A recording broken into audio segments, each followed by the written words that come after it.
Suto kayo me bawa, supo kayo me bawa, anurakto me bawa, sarva siddhi me prayatsam, sarva karma sutsame, citam shriyam kuru, ha ha ha ha ho, bhagavan sarva tathagata, vajra mame munsan, vajra bhava maha samaya sattva ahum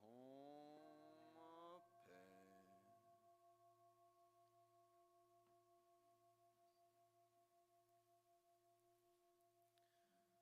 Ocho sambo pagyu trashi pa tuche tempe chinle yarngoda pegye drolor tsampe tse parache palden lame shabla solvade.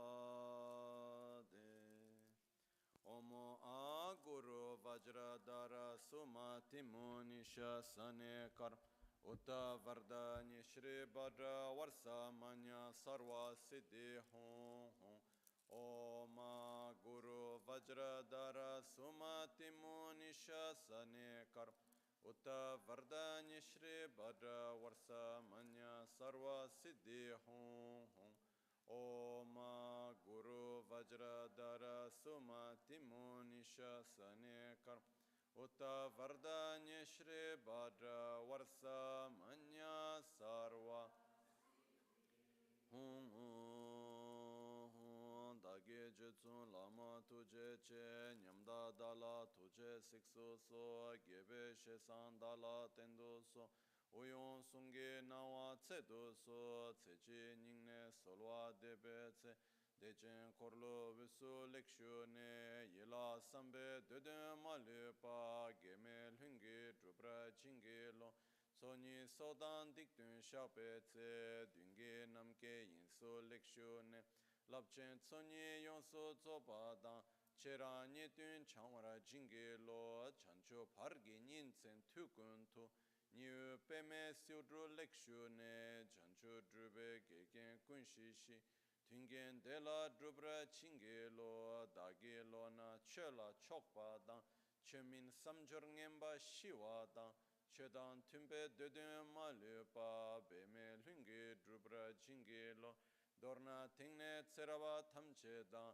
techi pardu ne kab tamche tu rese kyamne lama kele me tukje chinge dala Gongyab drewe nyamda dachala chetsun lame tuche rab gongne kudan sungi nawa dralme tu nyamsu nyongwe kesan topra shu kewa kundu yanda lama dan dralme cheki pela longche chi sadan lamge yunten rab zune dorje change kopa nyur toba shu pakyu ke kudan dagi lu pakyu ke sundan dagi nga pakyu ke tukdan dagi yi ten yerme chikto jingi lo makyu ke kudan dagi lu sundan dagi nga makyu ke tukdan dagi yi ten yerme chikto chinge lo Om Muni Muni Maha Muni Shakya Muni Swaha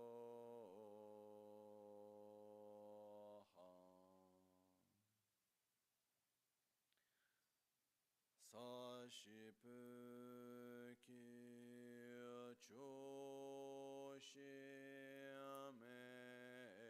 to Tramare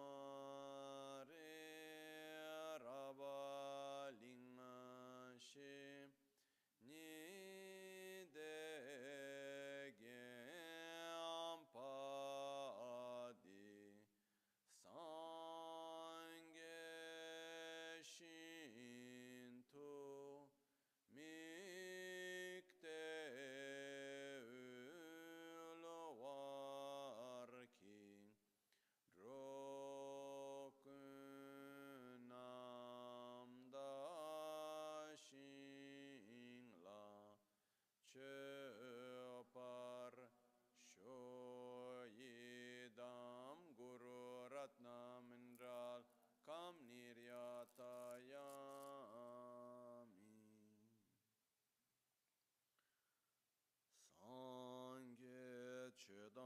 tsogi chonam la chancho pardo dani kyapsu chi dagi jinso gibe sonam ki drola penchira sange druparasho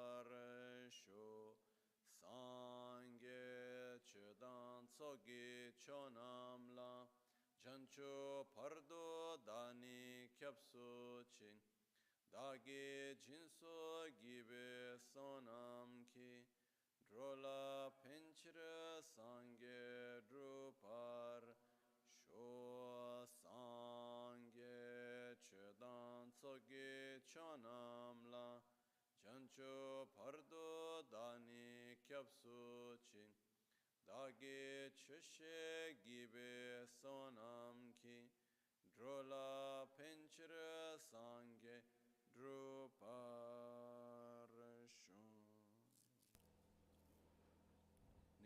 In the Buddha, Dharma, and Sangha, I take refuge until enlightenment.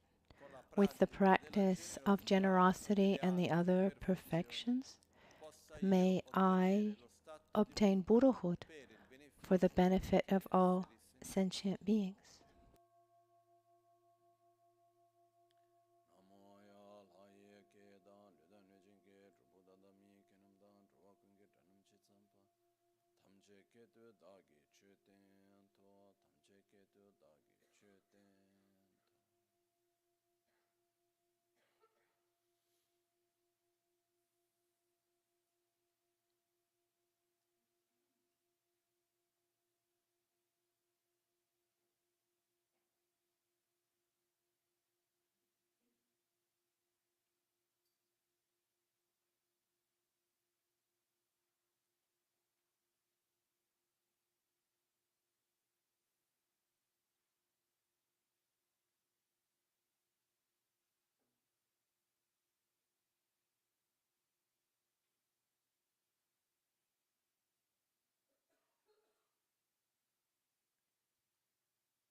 Good morning.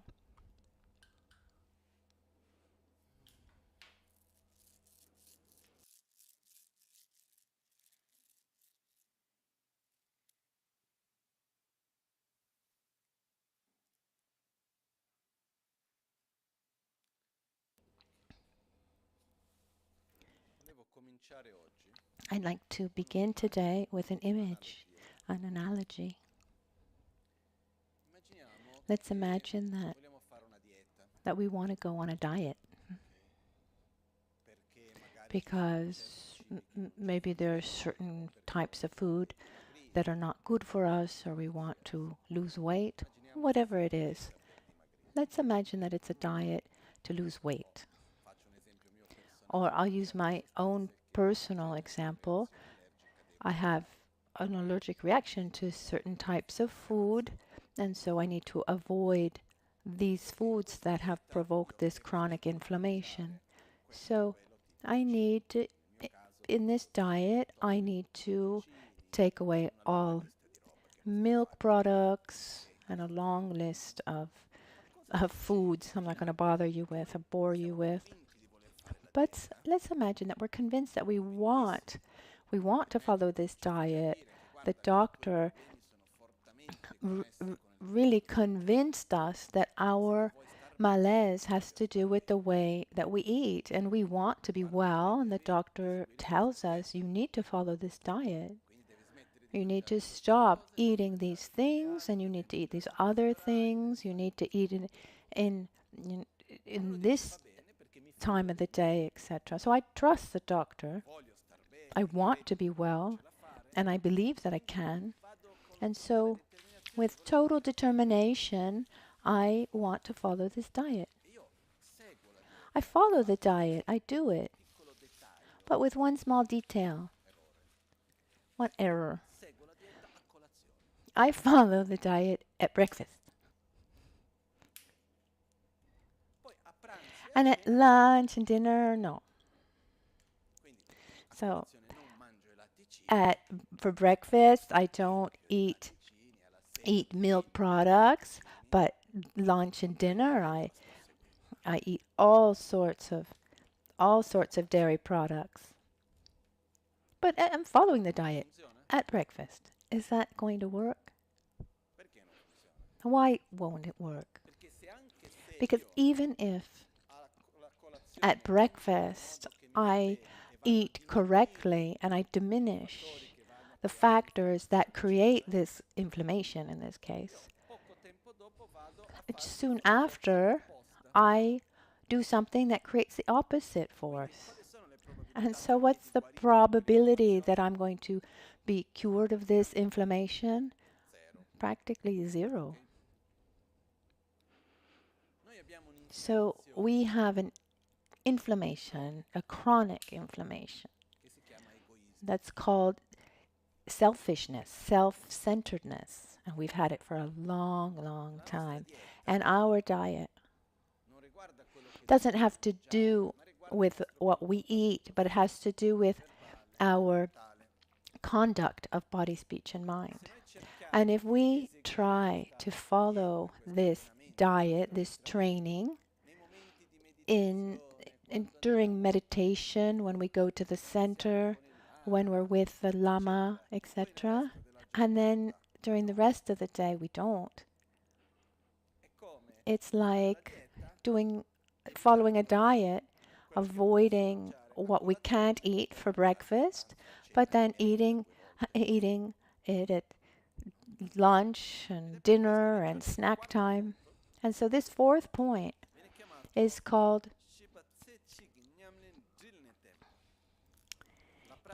the practice that's integrated, the integrated practice in a single lifetime, how to integrate that practice into every aspect of our lives.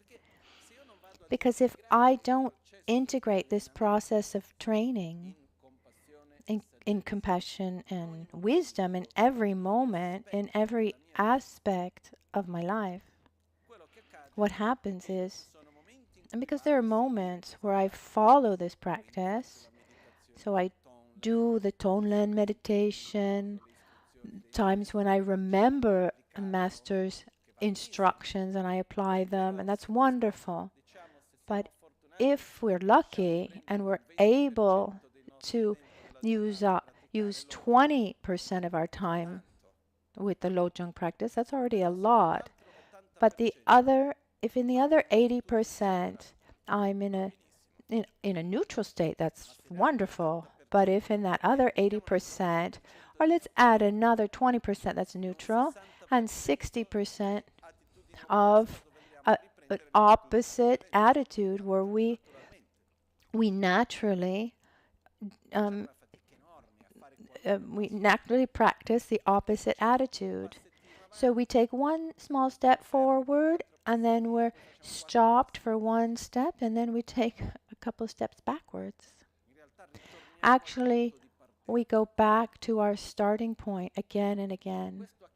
And this happens when we try to follow an inner path of transformation, but not full time.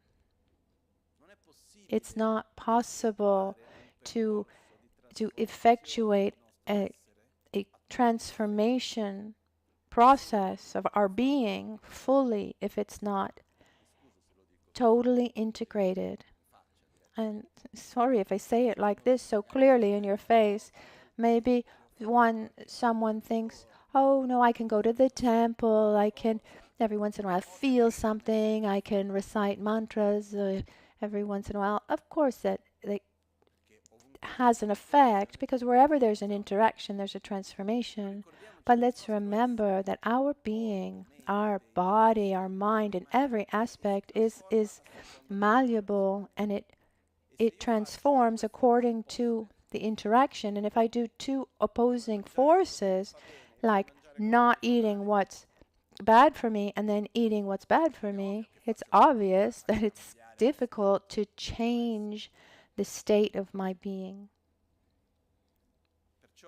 So it becomes fundamental to find a way to integrate the practice this training, this process in everything we do, in every aspect of our lives. This doesn't mean that we need to spend our lives meditating. Doesn't mean that we need to abandon work or our family or anything else and live exclusively in a context, the so-called context of Dharma. It means that we need to take the Dharma practice, take the mental, the mind training, this training, Lojong training of love and wisdom, and integrate it into every sphere and every aspect of our lives.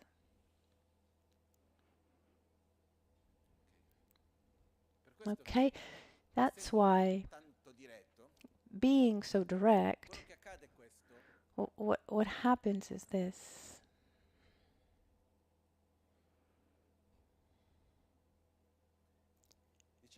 Let's say that there are three possible attitudes in our Dharma practice. We can be a tourist practitioner, we can be a beginner, we can be a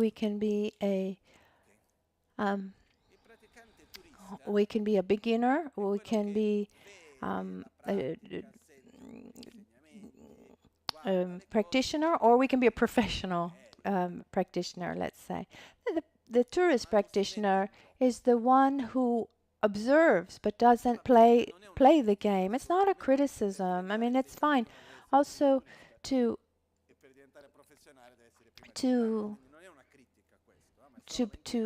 need to start. You need to start there. I'm just separating here this natural process that comes. So this tourist level, one comes, one sees the tourist. What does he do? He goes somewhere, he uses up something, he takes something, but he doesn't actually participate. He goes to a city and he uses it up, but doesn't live the city, for example. He sees a cultural aspect, but doesn't integrate that cultural aspect in his life. That's what a tourist does. The analogy of a tourist. So I go to places, I watch videos, I see things, but I don't play the game. That's that first level where we develop an interest, and it's necessary. It's fine. That second level, let's call it like a beginner, where I start playing the game, but not full time. Yes, I try to meditate. I try to apply the teachings in my life. It's no longer something that I'm looking at from outside as a spectator, but I integrate into my life the practice, but it's a little bit like I have my work life, I have my family life, and then that's my spiritual life. We live these things separately. That's that beginner phase. But if we want to go to the Olympics, we need to be professionals. This means when one integrates the spiritual path in every sphere of one's life, when there's no longer any separation between working or when at home, or when I go out to have fun, or when I'm relaxing, when I'm meditating, when I'm studying, anything I do is all integrated in that same path of development and transformation of love and wisdom. Are we able to see these three levels? And it's not a criticism to be a professional practitioner. I need to first be a beginner, and then before that I'm a tourist. Before even being a tourist, you just pass through and you have no interest in what you see. You just go through. You're not even a tourist. What I mean to, what I want to bring, what I want to say is, to enact a deep transformation in a relatively short time, we need a constant integration.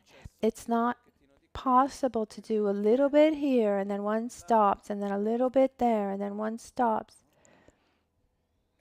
It's like the example of the diet. If I really want to make a change in my body, a drastic change, make a change that's also sustainable, there are two parts that are important. One, I need to first stop eating what's bad for me without exception.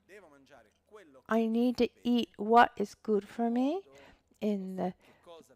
what is good for me and how to eat it, when to eat it, and with what attitude I should eat it.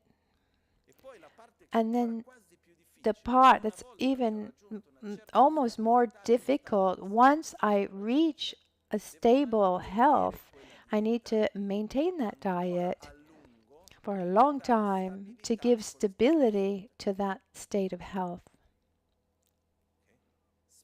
Often in this process of healing is that when the symptoms stop, what does one do? One leaves the path, but one has not yet found that necessary stability. Which actually stability is reached once one sign of having reached stability, and that's actually the 5th point of the 7 points, is when we are attracted to what is good for us and no longer attracted to what is bad for us. So we maintain our diet until a certain point, and following that diet is no longer a question of effort, because we have attraction to what is good for us and no longer to what is harmful. Is that clear? This works for any habit conditioning that we have, physical, verbal, and mental.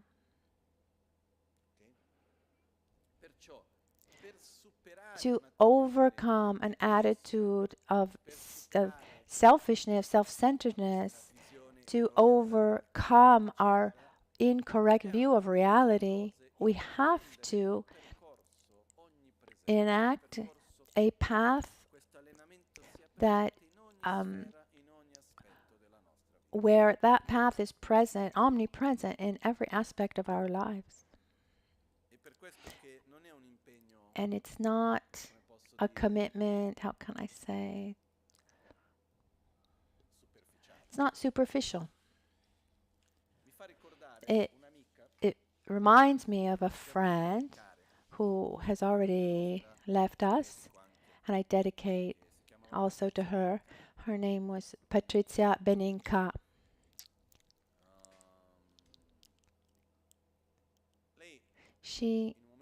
Some of you knew her when she was young. She was in the world of rock and roll with a famous singer, and she ended up with a heroin addiction. And a certain moment of her life, she was really quite young. She was really young, around 20, if I remember well.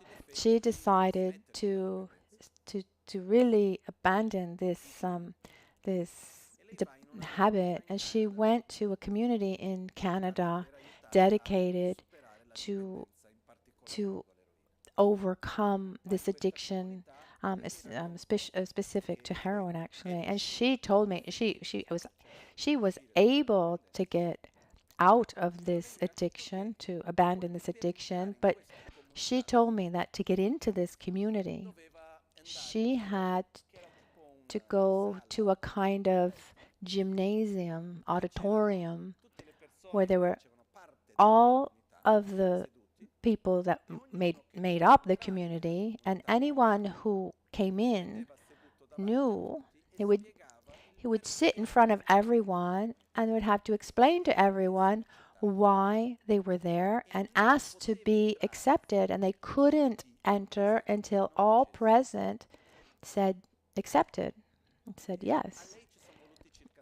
And she needed about 7 hours, because at the beginning she started saying, I want to come here because I have this addiction. I don't want to have this addiction anymore.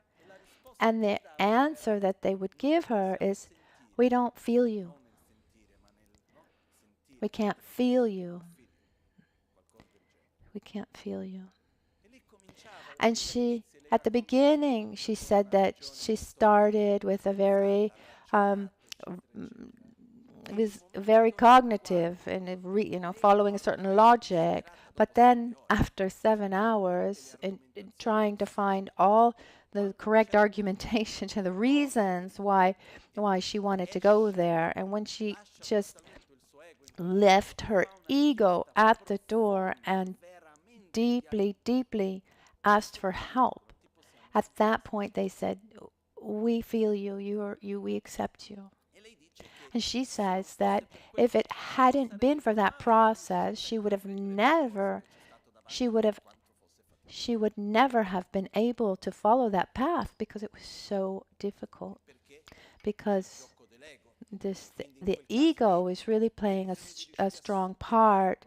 So one needs to go beyond one's ego to not enter into constant contact with that dynamic of addiction. And with the help that she had and her own determination, she was able to abandon this addiction anyway.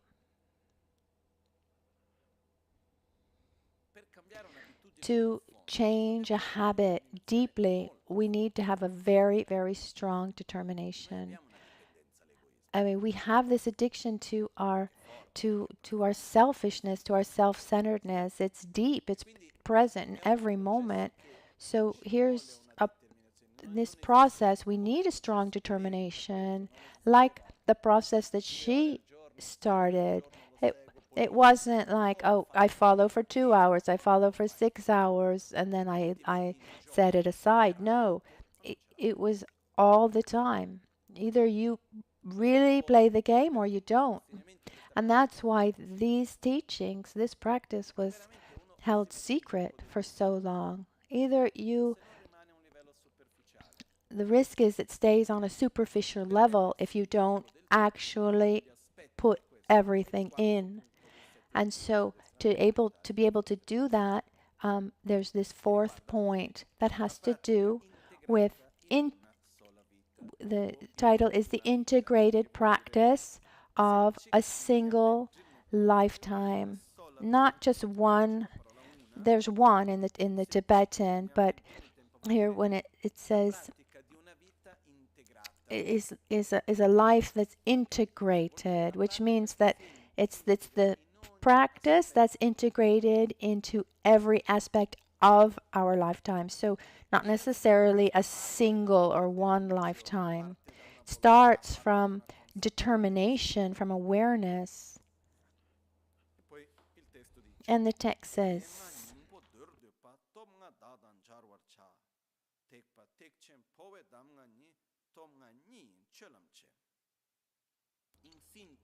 in brief, the essence of the instruction is to train in the 5 powers. The 5 powers themselves are the great vehicles precept on the transference of consciousness. Cultivate these paths of practice. The integrated practice in one lifetime is of 2 types, but then they overlapped. It's explained in 2 ways. How to integrate the practice during one's lifetime and how to integrate the practice as preparation for one's death. And this is one of the most beautiful points, because it's a fact that we're going to die, right? I don't know if anyone has any doubt about that. Even if every once in a while we hear, should I die? And we ask, well, do you have an alternative? But what happens is, when we're faced with our own mortality, do we know what to do to prepare ourselves? Often we don't. And here are the tools on how to prepare for our death. So the essence, in brief, of the essence of mind training is to train in the 5 powers. And now we'll see what the 5 powers are. These 5 powers themselves are the precepts of the great vehicle on the transference of consciousness. These same 5 powers applied as preparation to death become a kind of good rebirth insurance policy. If there's something we could do to have a good insurance policy for a future good rebirth, we would do it, wouldn't we? I would. But here you can't buy this with money. You need to use good conduct. So here it says, cultivate these paths of practice. Tonang Niyin Chulam Che. So the 5 powers are the same in our lifetime and also in preparation for death, but they have a slightly different meaning and different order. So let's start with the 5 powers during our lifetime.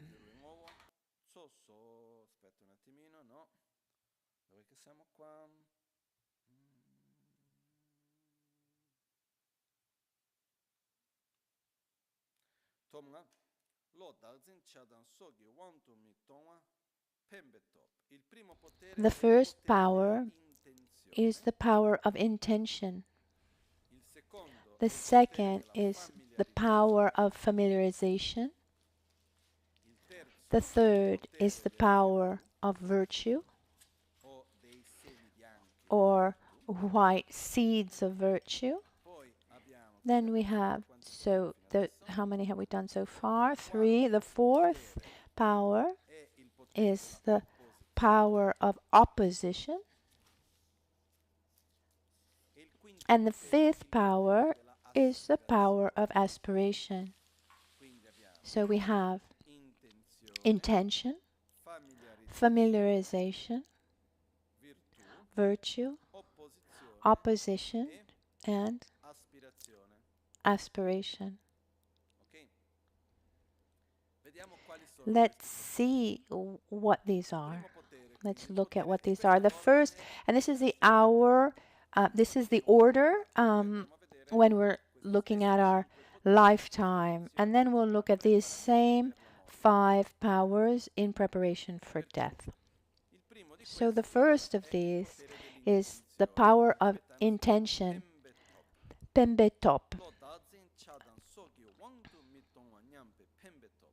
Pembe Top is cultivate the intention that come what may, I'm not going to be overwhelmed by my selfishness, by hatred, attachment, envy. It's this intention of being free from one's own ego.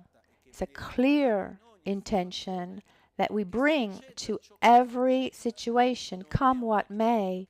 It's never a justification to follow our anger, our attachment, or any mental defilement, and in particular, selfishness itself. So we maintain this intention, this direction. This is the first power. The second power we have, as we said, is the power of familiarization, is to never be separated from the practice of Tonglen, the practice of mind training, of the giving and taking of Tonglen, but also the development of relative bodhichitta, and also the practice of observing reality as being free from inherent existence. So the power of familiarization is applying mind training in every context, in every situation. So I maintain the direction of where I'm going, and in every situation I find myself in, I do what I can to apply the teachings, the instructions of mind training. When I'm well, when I'm not well, when I'm resting, when I'm rested, I maintain this process of awareness and development of love. I take on myself, negativities, I offer to others joy. We maintain this practice, and also the practice of the awareness of the lack of inherent existence. These are the two practices that we have seen so far. This is the power of familiarization. One transforms oneself, repeating, maintaining this. So the first practice is intention. What do I want? We don't forget that. And the second power is walking in that direction. In all contexts, we apply the power of familiarization. We apply mind training of love and wisdom. The third power is the power of virtue, or of white seeds of virtue. It's as long as love, as long as bodhichitta.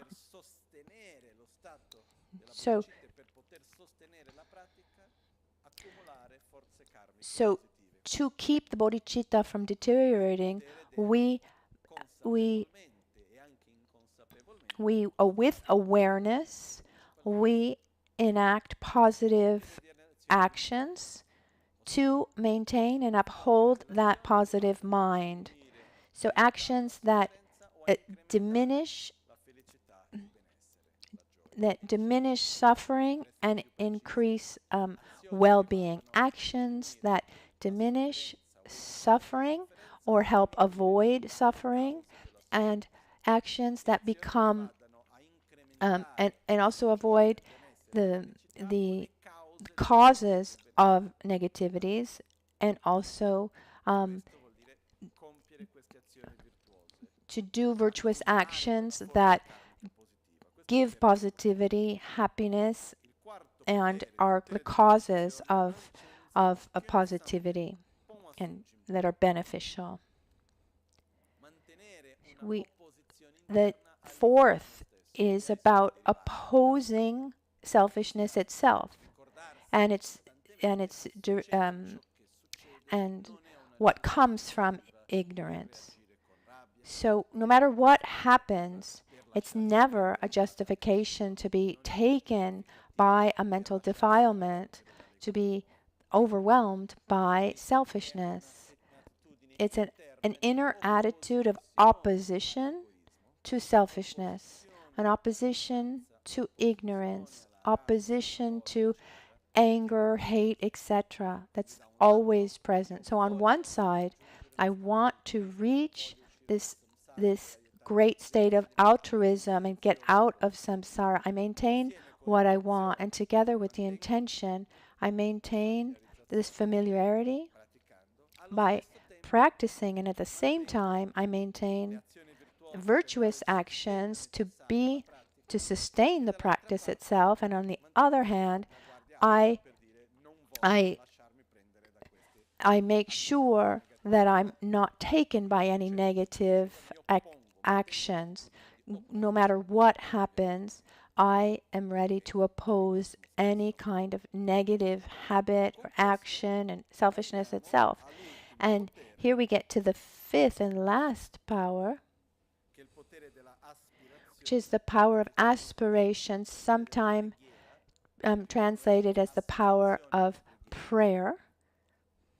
Aspiration is better than prayer because Munlam in Tibetan, Munpa means aspiration and Lam means path.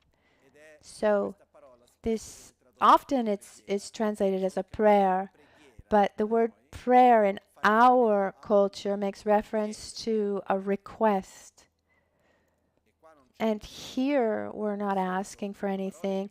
Usually the verses that we recite, translated as prayers, they are words that direct our aspirations, and we're not asking for something.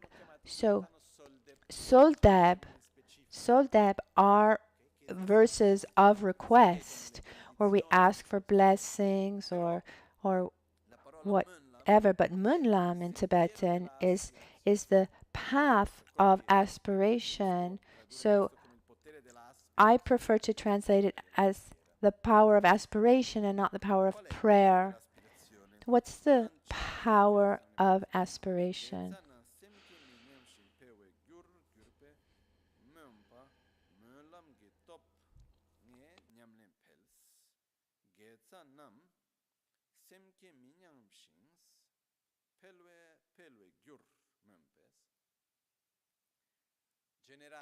We generate the aspiration like a dedication that we're going to direct. May all the positive energy that we generate, we dedicate it to increase bodhichitta itself, the mind of great enlightenment.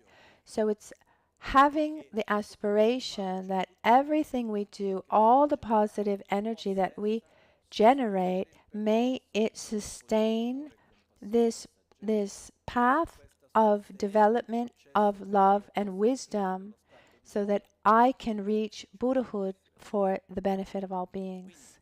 So what are the 5 powers? In intention, we remember our motivation, where we're going. Familiarization, we walk in that direction through the two trainings in love and wisdom. And then we have the power of virtue, right, in this order. And the power of virtue, it's a little bit like saying, okay, I've chosen where I want to go. I'm going in that direction and I need gas. I need fuel. So in this process, I need to generate positive karmic force, virtuous actions to sustain this path. And at the same time, I have these habits of running off the road, so I need to protect myself from that. So when I see that the desire arises to follow a different path or go off the path, then I use the power of opposition. And at the same time, I direct everything I do towards this main objective. I dedicate, which is this power of aspiration. It's almost if at the end we go back to the beginning. What does this all mean? It means applying the practice in everything we do. And on a practical level, we can, little by little, learn also, what should we do when we eat, when we offer our food, or we dedicate our food. When there's food, for example, there's a meal I offer to holy beings. I generate positive karma. It's an act of offering, and then also dedicate, which is a practice of generosity. There's this beautiful practice. We can imagine Guru Buddha at our heart, and we visualize the wind at our secret chakra and the fire at our navel. And what do? As we eat, Well, first we try to purify the food with Om Ahum without getting into details. And we eat the food. And as we eat, or even a little bit before, a little bit after, we imagine this wind that blows and the fire that grows, this digestive fire actually. And this digestive fire separates our food from what's nutritious and what is not. And what is nutritious is offered to Guru Buddha, to all the holy beings that experiences a state of bliss and emptiness, and we rejoice for that state as if we too accompanied him in this generation of bliss and emptiness. So the Guru Buddha takes the essence, and the rest of the food is distributed throughout the entire body, even to our microorganisms within our body. We have, I heard, more than 8 billion beings in our body on average. So all these beings who live with us, we perform this act of generosity. This food that was blessed, it was blessed and given to Guru Buddha, and then from Guru Buddha it's also given to all of these beings. And so here we're practicing the generosity of giving materially and also giving love, because we generate a feeling of love towards these beings. Protection in the sense that we want to protect them from a state of lacking, difficulty, hunger. And then we imagine that these beings receive the Dharma, this path of developing love and wisdom, and so they also develop the Dharma. So every morning we eat, no matter what it is, breakfast or a plate of pasta or even a tisana, an herbal tea. We have the opportunity to practice the 4 generosities, to practice the offering to the holy beings and the 4 generosities. And those who understand more about the body, there are many studies that say that if we can be in better harmony with microorganisms with our body, it will be very beneficial for our health. And I remember that Lama Ganchen in 1987, outside the Dharma Center in Brazil, in São Paulo, it was like the first conference ever given outside the Dharma Center in Clube Perneres. The first thing he talked about was making peace with microorganisms, this importance of being at peace with the microorganisms that live within us. And if that conference, if it would be much more understood today. In 1987, it was really quite ahead of his time. I remember that first conference. So when we eat, we have this opportunity. Every time that we eat, every time we drink, we can do this. And not only this, we dedicate, may I, with this food that I'm eating, may I nourish my body, generate the energy and the strength to continue this path of training, to develop love and wisdom, to be at the service of the beings I meet. So we dedicate that for the Dharma practice. When we wake up in the morning, we generate our motivation. For example, when we dress in the morning, we can imagine that we're not dressing using ordinary clothes, but we are protecting ourselves with patience and generosity. We're dressing, we are putting on qualities that we want to have throughout the day. Even when we put on jewelry, for men and women, everybody does what they want.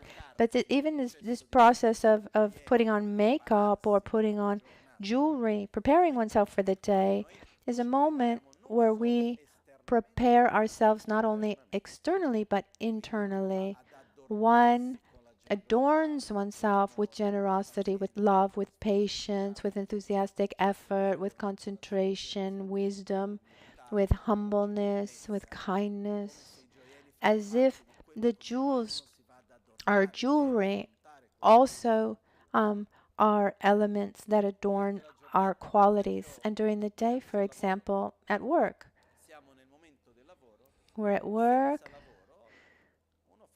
I mean, without work, it's difficult to have resources to eat and pay our bills. So we say, through this job, may I generate the necessary resources that allow me to survive enough so that I can practice the Dharma.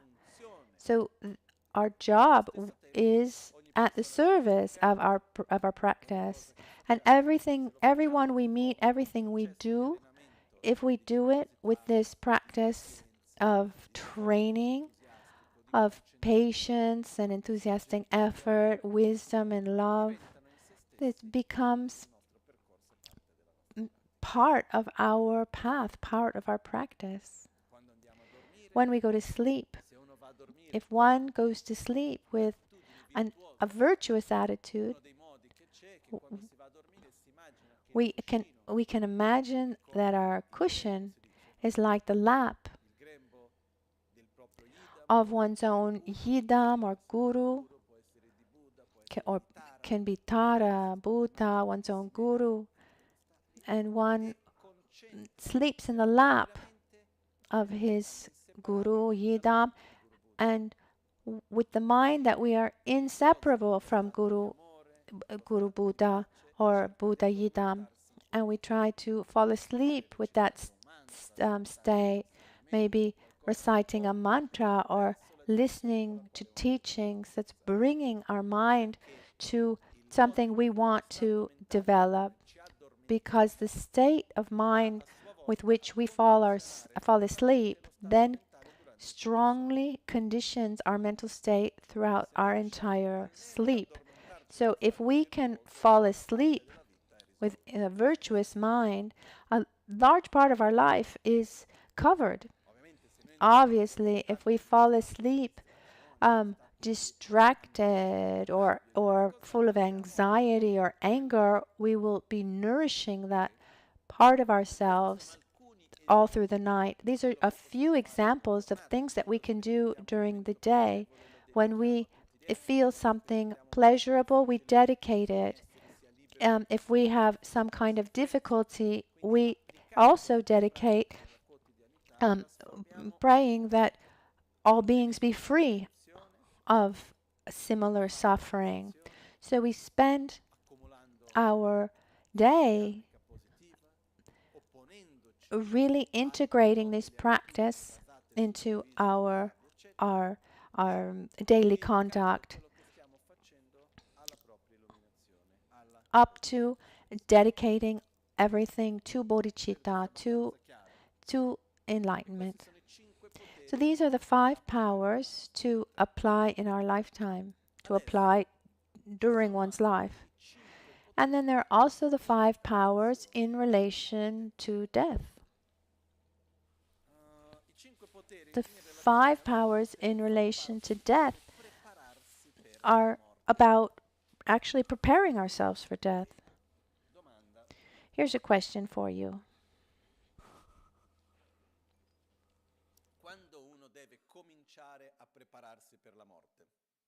When should someone start preparing for death?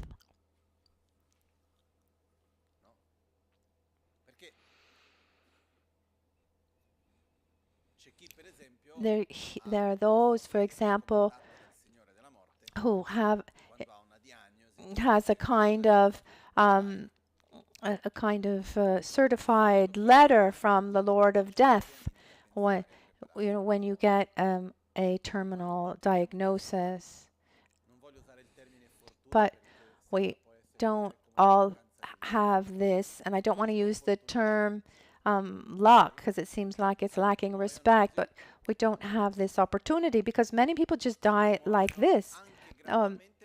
Or many also die gradually but without realizing what's happening. I remember a friend who was in a terminal state and she didn't see it, she didn't want to accept it, and she wasn't able to prepare herself, even on a very practical level. For example, she was someone who she was very clear about what she wanted to write in her will, but but it was difficult for her, given her sickness, to actually write.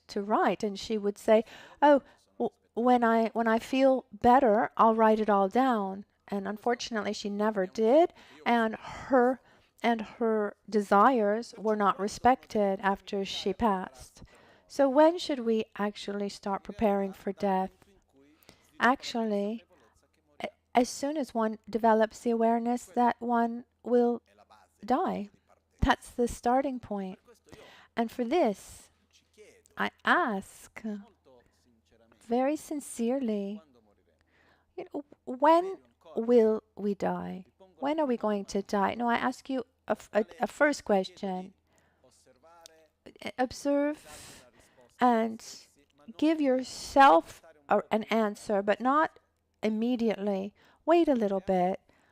Are we going to die or not? Don't answer. Don't answer. Just wait. Try to allow that this question the answer doesn't come from your head. Answer this question with the necessary seriousness and respect, and not just with your head. Are you going to die or not?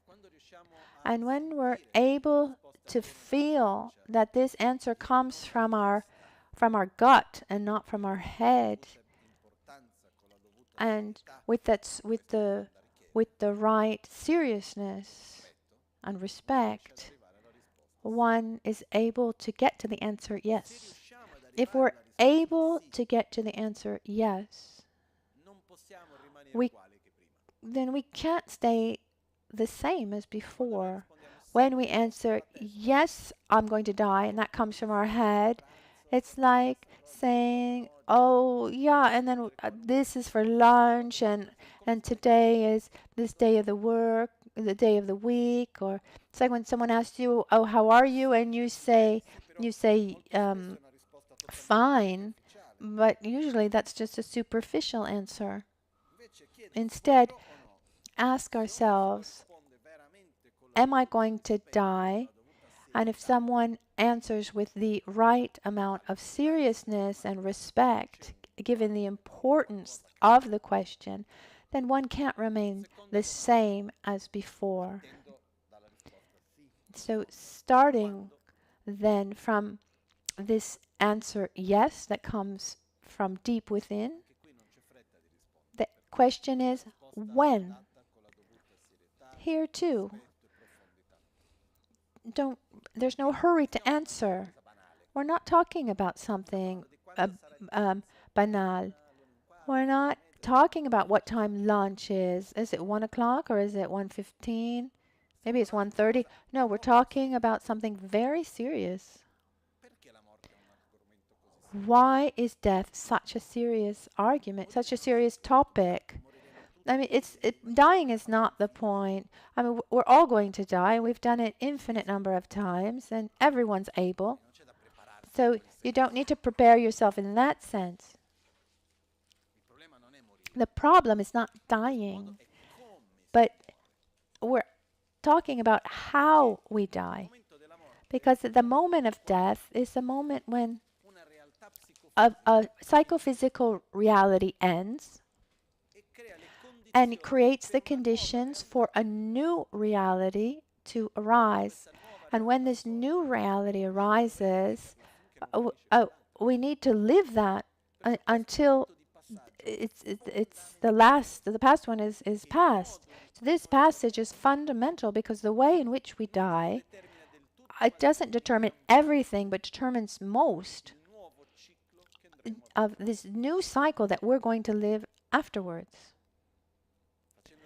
Giving like an analogy is like the way I fall asleep. The way I fall asleep determines the way I wake up. It determines heavily the kinds of dreams that I'm going to have, and then as a consequence, the way I wake up. If I fall asleep with anger and hatred, I'll probably have bad dreams and wake up badly on the wrong side of the bed. And similarly, if I die with a feeling of hatred or negativity, then I will probably that intermediate state will be difficult, and I will probably have a negative rebirth. So that inner state with which we die is fundamental to determine the new cycle after death and with the new rebirth.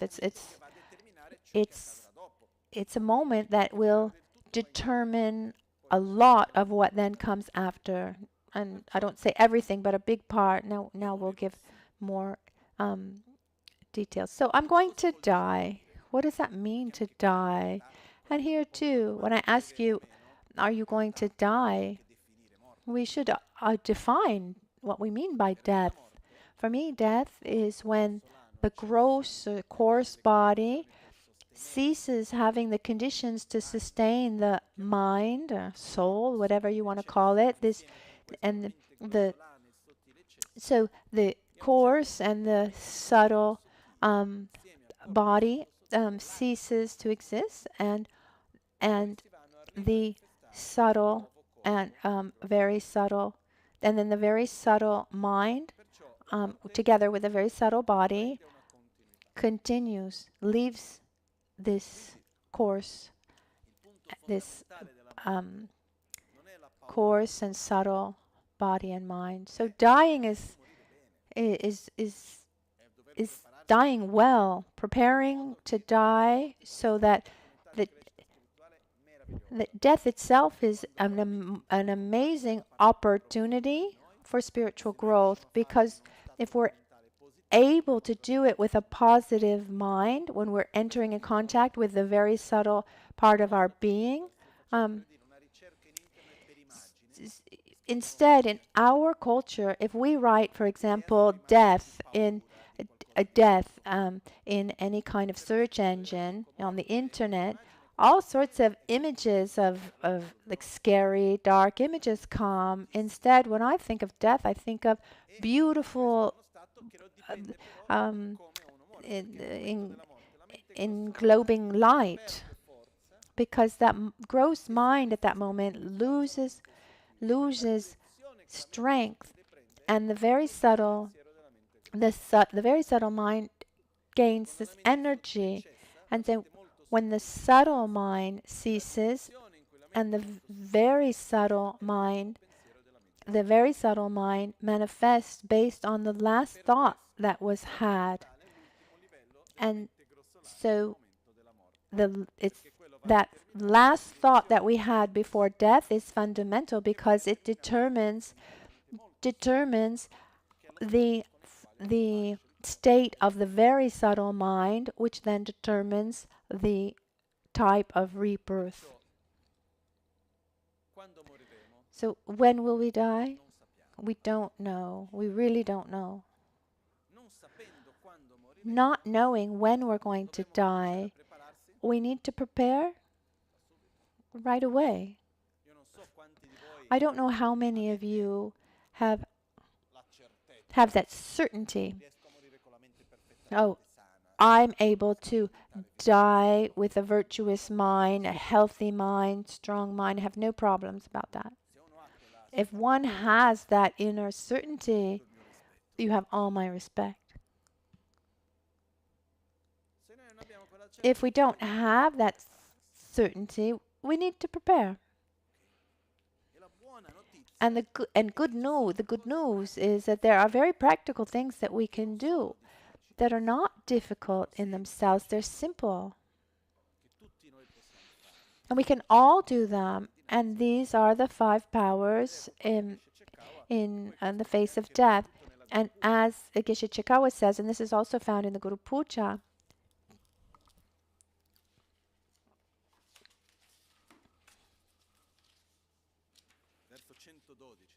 it's verse 112.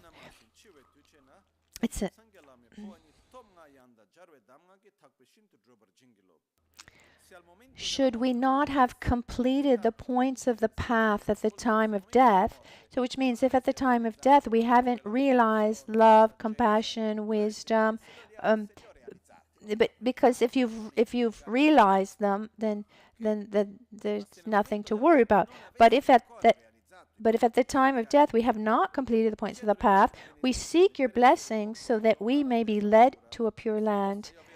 Can I have a virtuous rebirth, a positive rebirth? And what takes me to this good rebirth? It's by applying the 5 forces, or by the forceful means of enlightenment, the Guru's transfers of mind. And what does that mean? There are 2 powers. One is at the time of death we connect with that which is virtuous and sacred, with our Guru, take refuge, and that is in itself something that automatically takes us to a virtuous state, brings our mind there, and helps us have a good rebirth. So it's important to be able to connect with that which is virtuous and sacred. And also together with the 5 powers. So let's look now at what the 5 powers are in relation to death.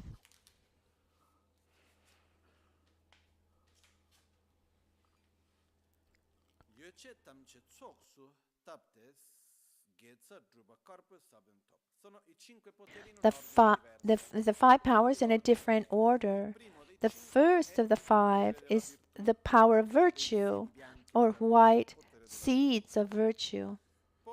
Then we have the power of intention. Then we have the power of opposition. Then power of aspiration.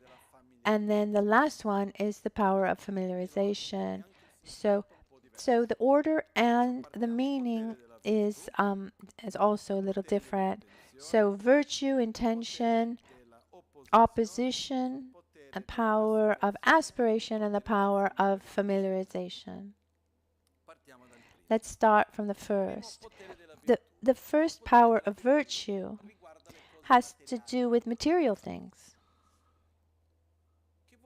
which means, just in a few words, it means not being attached to material things, and we direct material things in a virtuous way, because material things have an interesting characteristic. On one side, they're not worth anything at the time of death, because we can't bring anything with us. And there are those who try, but it's not possible. I can have accumulated billions, have everything, but at that moment of death, I can't even bring a small little piece of jewelry, not even a little souvenir, a little memory. It said that at the time of death, not even a grain of sand. Imagine everything around you at the time of death has 0 worth. And sometimes even a negative worth, because if we're attached to those things, they don't allow us to look elsewhere because we're grasping at that. There's a story of someone who was very sick. This is the opposite of this power. This is what should not be done. This man had accumulated a lot of wealth during his lifetime, and he was in a terminal state. And at his house, he had a beautiful had a beautiful collection of artwork and paintings, and one what he put in front of his bed was, "That's mine. It's mine." That was what he said as he was dying, and that tells. This reminds me of another story in the monastery of Sera. This is a true story. There's the tradition even today, a little bit less, but that when you go into the monastery, there's someone the master of the house. He's responsible for you, and any offerings that you receive, they are given to him, and then he manages your money for medicine, for clothes, and from one generation, there's always this from generation to generation, the monks who think, oh, he doesn't want me to, he won't let me have this. There was this one story where that this one master had collected a lot of money. He never wanted to give anything to the students, and he was about to die. He took all of the money that had been saved, and he gives them to the disciples and says, "Here, I'm giving this to you." And the disciple says, with an attitude that's not so nice, he says, "No, thank you, take it with you, please." To say, he says, "You never gave it to me when I needed it, and now that you can't use it, take it." So it's not very nice, but the point is, we can't take anything with us, and if we stay attached to these things, because we grasp to material things, because we identify ourselves, our being, with these things. So the first question in this power is to look at the material things that we have and ask ourselves for everything, are you at my service or am I at your service? Because when the energy of our lives is used up by material things, and not that it's the material things that are there to give support to our choices in our life, that there's something that's just not right, not well. So an example that's easy but not so banal is, you go home, open up your dressers and just in your cupboards, and look inside and ask these objects, are you at my service or I'm at your service? Do you have a function for me or not? And when there's an object that has no function for us other than being owned by us, the possibilities are the following. You gift it, you sell it, you throw it away, or you give it a function. There's no other alternative. Because a part of our lives is used up by the things that we own. Time, energy, mental space, physical space, etc. So this first power is about relating to material things as a tool, and not as something to reach, as an end in and of itself. Is this clear? At the same time, why is it called the power of virtue? Because material things, this is strange, because on the one hand, at the time of death, they are worth nothing because we can't take them with us. But they also have an enormous value because they can continue to generate energy even after our death. For example, if I take, I make a donation and I participate in the creation of a hospital, or for example, many of us participated in the creation of this temple. We participate in the creation of something that generates positive energy, a virtuous interaction, those who come into contact with this place. So I die, this body's no longer here. What I materially created, every time that a patient comes to this hospital or can be protected from his sickness, there is a positive energy that is created from that place, and I'm part of that cause. So even if I am no longer there in that body, but I'm still linked to that positive energy that's created.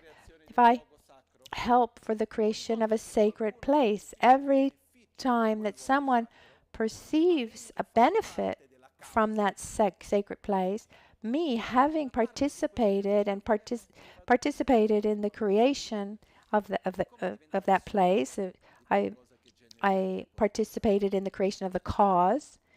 It's like being a partner. I receive something. I receive a positive, something positive as well. Let's say, for example, I write a book, something material, and after my death, it continues to interact with others and creating virtuous interactions even after my death. So my intention is there my positive intention is there at the basis, and I continue to receive positive energy from that. So the power of virtue is about not being attached to material things, not as an objective, but as a tool, and then use material things so that they generate positive energy even after our death. A tool that we have today that's very powerful for us is not only during our life is it important to invest some of our material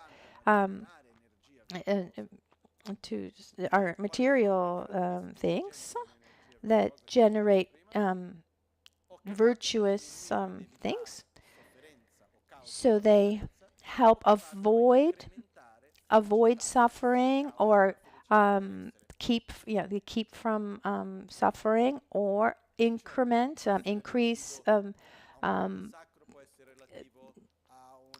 happiness. So it can be investing in a holy being, or school, or protection of nature. So many things that we can do. So in our lifetime, we should allow ourselves to do this. And we have this very important tool, which is our will and testament, that should be done with the right awareness. And if we really want to practice the 5 powers, and if you've asked yourself in a serious way if you're going to die, there's no other choice but to write out one's will today. And if you're not sure, don't worry. Tomorrow you can write another one. Maybe someone says, no, I feel too young. Well, young people die too. Maybe one goes to sleep tonight and doesn't wake up. One wakes up in the parto. I don't mean to scare anyone, but we don't have any certainty of when we're going to die or not. So the first thing we should do is to, with awareness, even if it's not perfect, one should write handwrite one's will. Also, one's living will. I want to be cremated, not cremated. What do I want done with my body? Personally speaking, I say, what happens to my body after me is the problem of those who remain, because I'll be gone. If you want to make soup, make soup. You want to burn me, you want to bury me, you want to embalsamate me. It's not my problem, in the sense that it's useless to have attachment to our body once we've already left it. Personally speaking, this is personal to me. I really don't care if I'll be cremated, not cremated, what's going to happen. Those who will be here, those who have a connection with me, you do what is best. They'll do what's best for them. And that won't change much for me. Even if in Tibet, there's a tradition that's still living that is impossible here. It seems strange from our eyes. Today in Tibet, there's this tradition that when one dies, for example, it was difficult to cremate in Tibet. There are no trees. In central Tibet, it's very hard to make a fire. It's very expensive, and it's complicated to bury. And so what would they do with the body? They are these kind of cemeteries. The people who were trained in doing this, and they do this today, they would cut up the corpse and they would give to the vultures. And there's a whole way of doing this. It's called the sky burial. And the point is that my body becomes food for beings who are hungry. And so if I'm buried, let me be fertilizer and food for beings under the ground. So we create positive energy even with our body that is no longer otherwise of any use. This body we're borrowing from our parents. And so may this body continue to have a positive interdependence. That just in a few words. So in that first power, it's important for us to write our will, to direct our material wealth, our material possessions in a positive way. So I invite you to take up a paper and pen and organize. You write down your will and make sure that those around you, make sure that we don't leave unresolved problems. Sometimes people die and leave many problems, things that are not clear, unresolved issues. So the more you prepare, the better it is. There are those who don't want to write a will because they have this idea that if they face death directly, it's like calling death. And Lama Ganchen says that the Lord of Death is like someone who comes up to you and threatens to slap you. And if you try to move away, the threat is greater, and then you end up getting hit. Instead, if you just face the Lord of Death and you say, "I'm ready. I've everything in order," and you look death in the eyes, the tendency is to actually scare death away, not to bring it closer. I remember also a story of a practitioner, a monk, a Geshe, who lived in America, and at a certain point he has this feeling that he's going to die, and he left everything that he had. He gifted his home, everything he had, and he went to Tibet because he wanted to die in Tibet. He spends months in this place where he wanted to die, and he just didn't die. At a certain point, he So much time went by. He went back to America, but they didn't give him back the house. They didn't give him back his things. He had to start from zero. It was a little complicated. So we never know really when death will come, how it will come, but we need to prepare ourselves. So we should not be afraid about writing our will that's going to have this idea that it's going to call death earlier. No. So this first power, we write out our will, and right away we relate with material things, our possessions, in a healthy way. Our possessions should serve us and not the contrary. Once a disciple in Brazil came to me after I explained this, and she said, I don't know what to do. I have this collection of jewels, but this jewelry, I don't wear them anymore. I don't go to parties. I don't go to the places where I used to wear this jewelry. So it seems like they don't have a function. But sometimes I look at them and I remember the people who gave me these things. I connect with that person and these beautiful memories. And I told her, well, then they have a function for you. They have this function of helping you connect with the people that you love and the people who these beautiful memories. So if they have a function, you keep it. The positive function, keep it. Otherwise, we get rid of them. And I also recommend that you buy less, that you buy less, possess less, use less, because we should relate to things with the function that they have. Often we like to have things simply because we like to possess them. Let me give you an example. Before streaming, there was the LPs, and then there were CDs, and well, there were discs, and then cassettes, and then there were CDs, and then I remember it was the beginning of being able to download digital music. And I remember many people who had external hard disks, and they were constantly downloading music.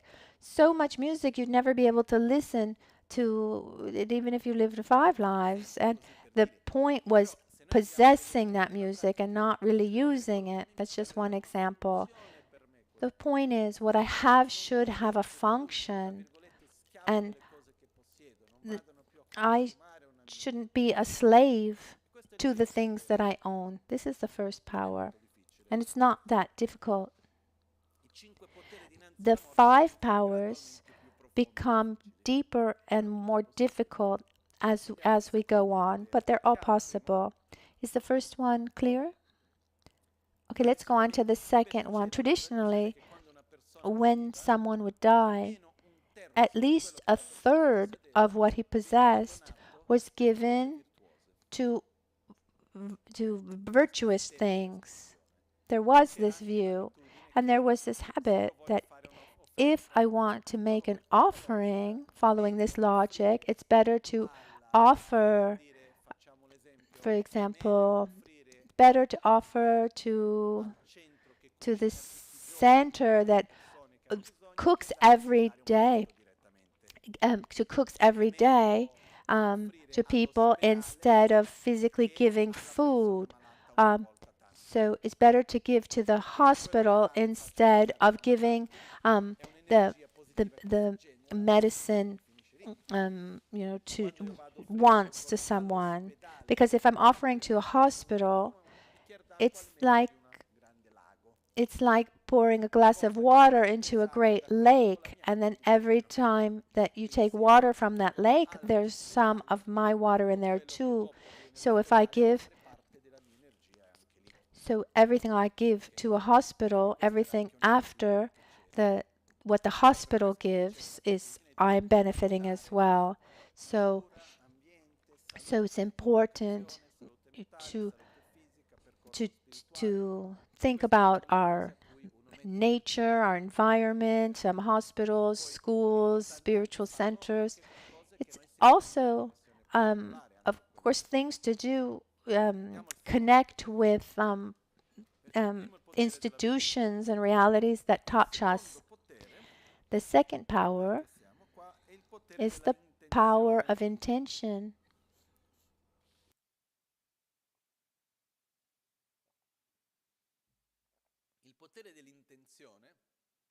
The power of intention. Intention maybe doesn't transmit the right meaning. In just a few words, it's a non-attachment to the body. We generate an identity that transcends this body. Because the first attachment that blocks us at death are material things, possessions, and the second thing is our attachment to our body and our identity linked to our body. So it's understanding that even this body is a means and not an end in and of itself. Once Lama Ganshin made this example that was very nice. He said, what would you say about someone who goes to a hotel and starts renovating the hotel room and doesn't even know how long he's going to stay? Imagine that you go into a hotel and the first thing you do, you go to IKEA, you get new furniture, you paint, and you spend all your time taking care of the hotel room when you don't know when you're going to have to go. I mean, I'm not sure that the hotel, the owner would agree so much, but what would you say to someone who did something like that? You'd say there's something wrong. Rightly so. I mean, you're in the hotel room. You need to keep it clean. You need to be respectful. But what's important is that what you're experiencing. Let's say we go to a hotel. What's not is the room is not important. It's that room allows me to be there. That allows me to live experiences with other guests, the places I meet, and these experiences transform me. When we go on vacation, it's what's important. It's not important what we did and who we saw. What's important is that experience that we lived has transformed us, has shaped us. I can go to the most beautiful of hotels, but if I don't use that experience in a healthy way after the vacation, what do I have? Just bills to pay and a vague memory of photographs that we don't even print. But what's important, how does that experience transform me? Because every experience brings a transformation. So I go to a hotel room, I meet people, I see different places, I do things, and that place allows for an inner transformation, and that's what's important, how we transform ourselves. And Lama Ganshin says it's the same thing with our body. This body is nothing other than a hotel room. We came in, we're inside, and one day we need to check out, and we take a short trip called the Bardo, and then we check into another room. And the stay in that new room can be short or long. So it's not important whether it's long or short. What's important is as we're in this body, the interactions that we have with other people that have the room in the same hotel, the places that we go, the experiences that we live, how are they transforming us? I'm not the hotel room. I'm the one inside who lives these experiences. So the second power is where we have an identity that it's about having an identity that transcends this body. And together with our body is also our name. So to do this second power, there's an exercise. It's an exercise that I've created, but I think it's very useful. And you can try. I've told this many times, where we write a letter of introduction of ourselves. And this introduction letter, so better to write it by hand and not with your telephone. If there is anyone who still knows to write, to handwrite. So write by hand if you can. It's just on the quick side note. I read recently that the part of our mind that are the neurological activity that happens when we type or when we write by hand is an enormous difference. When we write by hand, we're using many parts of our brain than just with our than typing. It moves much more. So we write it by hand, and what we're going to write is an introduction letter, so that if we were to find ourselves in the middle of 1,000 people, someone with this letter, they could find us. But there are some important rules to this letter, guidelines. We can't say our name. We can't talk about our body, our form. We can't say, I am a man, tall like this. We can't talk about our body or our name. We can't talk about our social relationships. I'm the father of, the husband of, I'm a doctor, I'm this, I'm that. No. We can't talk about the things that we own. I'm the owner of this house. I'm the one who has done this or that. Someone might ask, well, what are we going to talk about? We can't talk about a name. We can't talk about our familial relations. We can't talk about our body, our social positions, the things that we possess. We need to talk about our characteristics that transcend all of this. For example, I'm someone that when in front of someone in need, I do everything possible to help this person.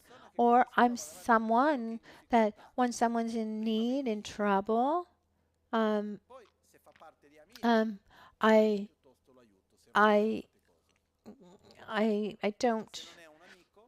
don't activate myself. I see if it's someone, if it's a friend, yes. But if it's someone I don't know, maybe I'm indifferent. We need to be sincere with ourselves. I'm someone who, when I'm in front of someone in need, I do what I can. Or when I'm in difficulty, I try to resolve that problem, or maybe I try to run away from the problem. And there will be contradictions. And we don't need to worry about contradictions. We're made of contradictions. Another fundamental rule: no one can read this letter other than ourselves. Because if we write a letter knowing that maybe one day that person is going to read it, then it changes the way we write. So it should be absolutely confidential. We just write freely. You don't need to go back and we talk about who we are inside, our way of interacting, our characteristics that transcend our body, our wealth, our name, our social position. So we write this letter. Once we finish, we close it up, we write the date and we put it somewhere safe. After at least 3 months or maybe 6 months if possible, we write another letter. We write the new letter, and once we've finished the new letter, then we open the previous one and then we can read it. And then we see every 6 months, at least once a year.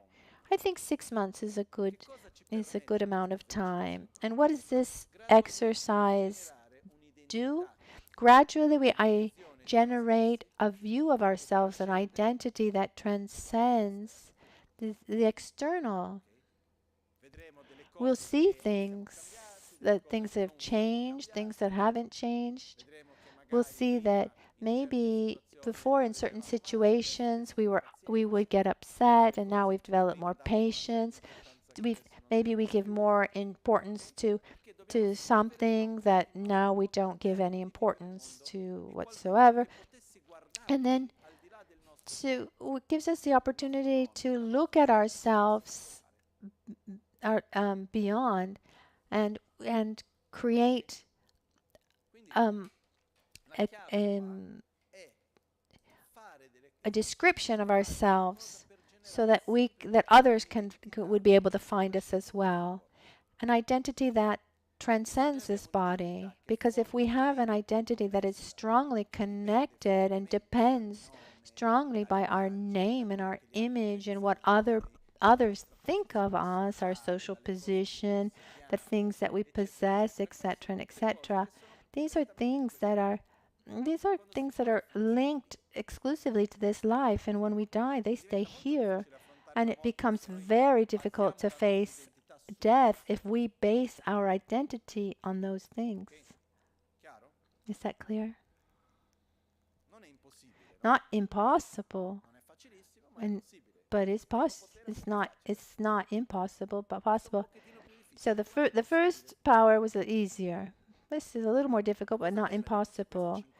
What's beautiful about these 5 powers is if we prepare ourselves well for death, we learn how to live life well. These are all important things for life. So let's go to the third power. The third power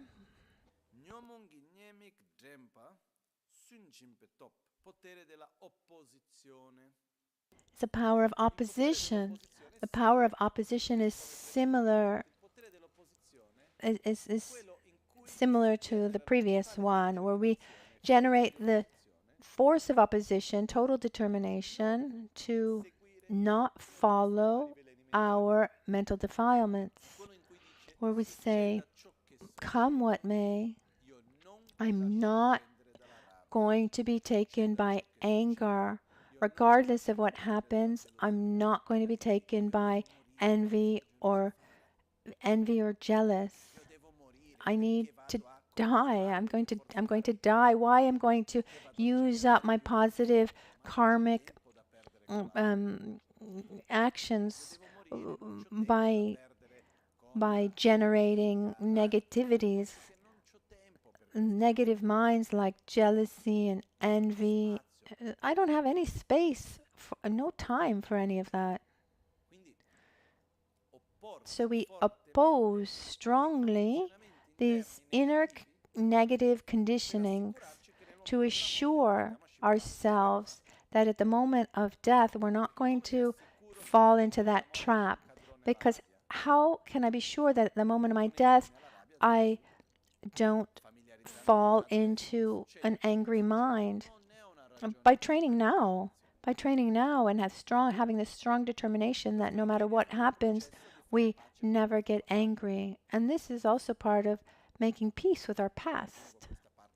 And I'm going to add this part after these 3 attitudes in front of death.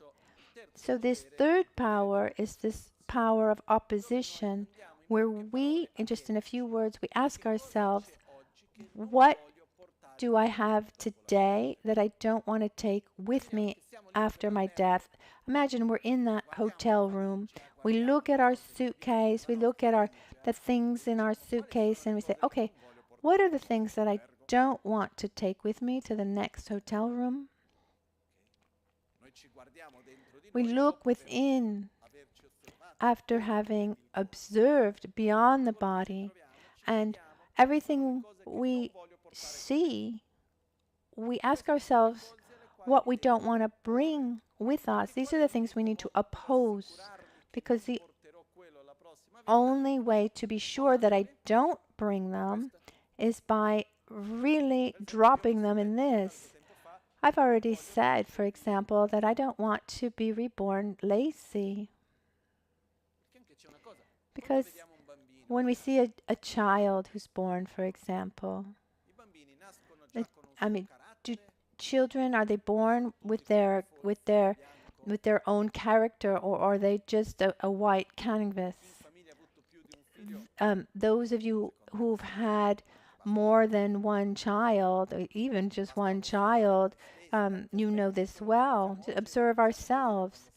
There are certain aspects of ourselves that we've been like this since we were children, or since we were born. So when we're born, we have strong aspects of our character, and I don't want to be born a child that is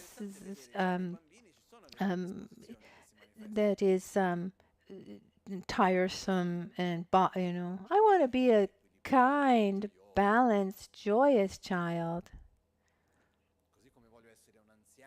And that, as I want to be a happy, calm, joyous old person. And according to what I want to be as an old person, I need to act in that direction. And when I look forward to my future self as a child, that's going to depend on what I can leave here today, the things I don't want to take with me. So we ask ourselves what we don't want to bring beyond this life, that I recognize in myself today, but I don't want to keep them. And we oppose them with determination. And how can we do this? By practicing the three difficulties. The three difficulties are, first, this awareness of negative conditionings. It's seeing when anger is showing up, or when jealousy is arising, recognizing everything I don't want to bring with me and seeing it when it manifests. Even if we don't want these things, we're attached to them too. They're part of our habits. And during that first difficulty, one sees one's own conditionings, one's mental defilements, but is not able to do anything about it. One sees the anger coming, but gets angry just the same. And one might say, oh, it was better before. At least before I didn't notice. Instead, we need that first step. So you see it arise, but you're not able to stop it. That second difficulty is see that conditioning that arises, and we don't nourish it. What does that mean? That means that's divided into three parts, three levels. The first level is I see the anger coming, and I don't nourish it materially. I don't manifest it physically. The second level is I don't manifest it verbally. And the third level is I don't manifest it mentally. You manifest it mentally, when you enter into some kind of dialogue, mental dialogue, where you nourish, when you say, oh, I know I shouldn't have gotten angry, but look at what happened, etc. In that second level, when I see that mental defilement arise, it's like a wave that comes.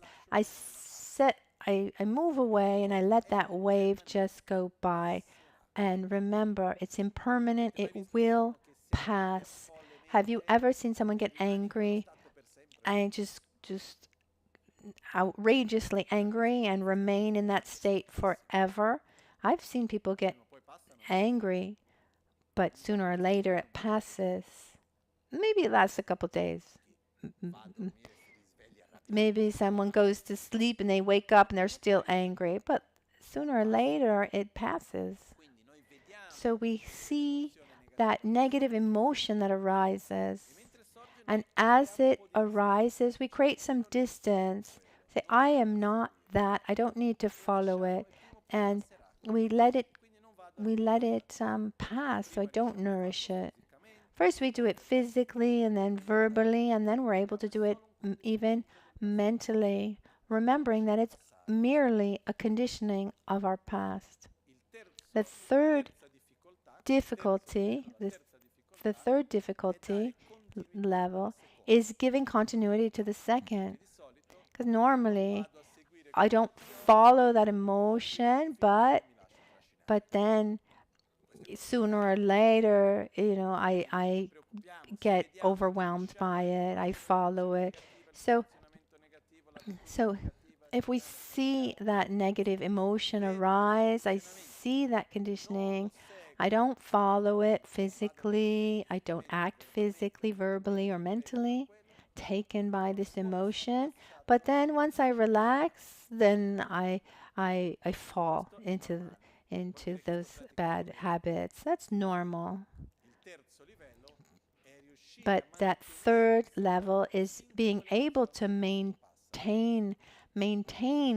that awareness until it passes completely. Because we don't want to repeat it. We don't want to repeat that bad habit, and we need to create the opposite habit. So what we're seeing now has to do with not nourishing an existing bad conditioning. So when I see that habit comes, no matter what happens, it's not a reason to get angry or to feel resentment. No matter what happens, it's not a reason to feel jealous or envy.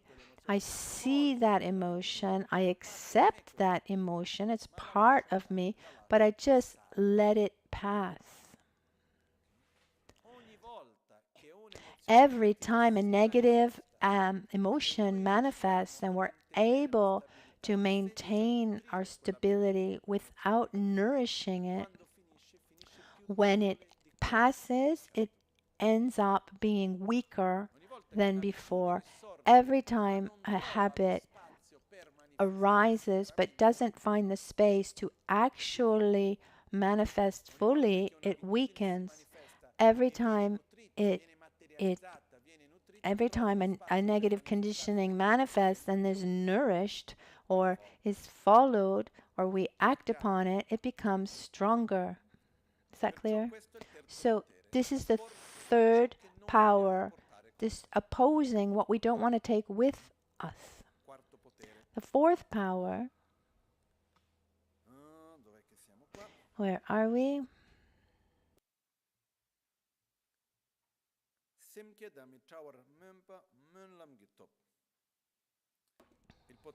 The power of aspiration.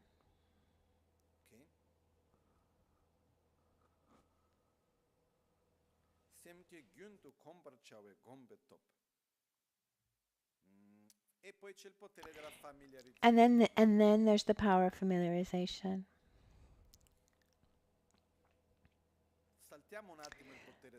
let's skip the power of aspiration. I like to explain it in a different order.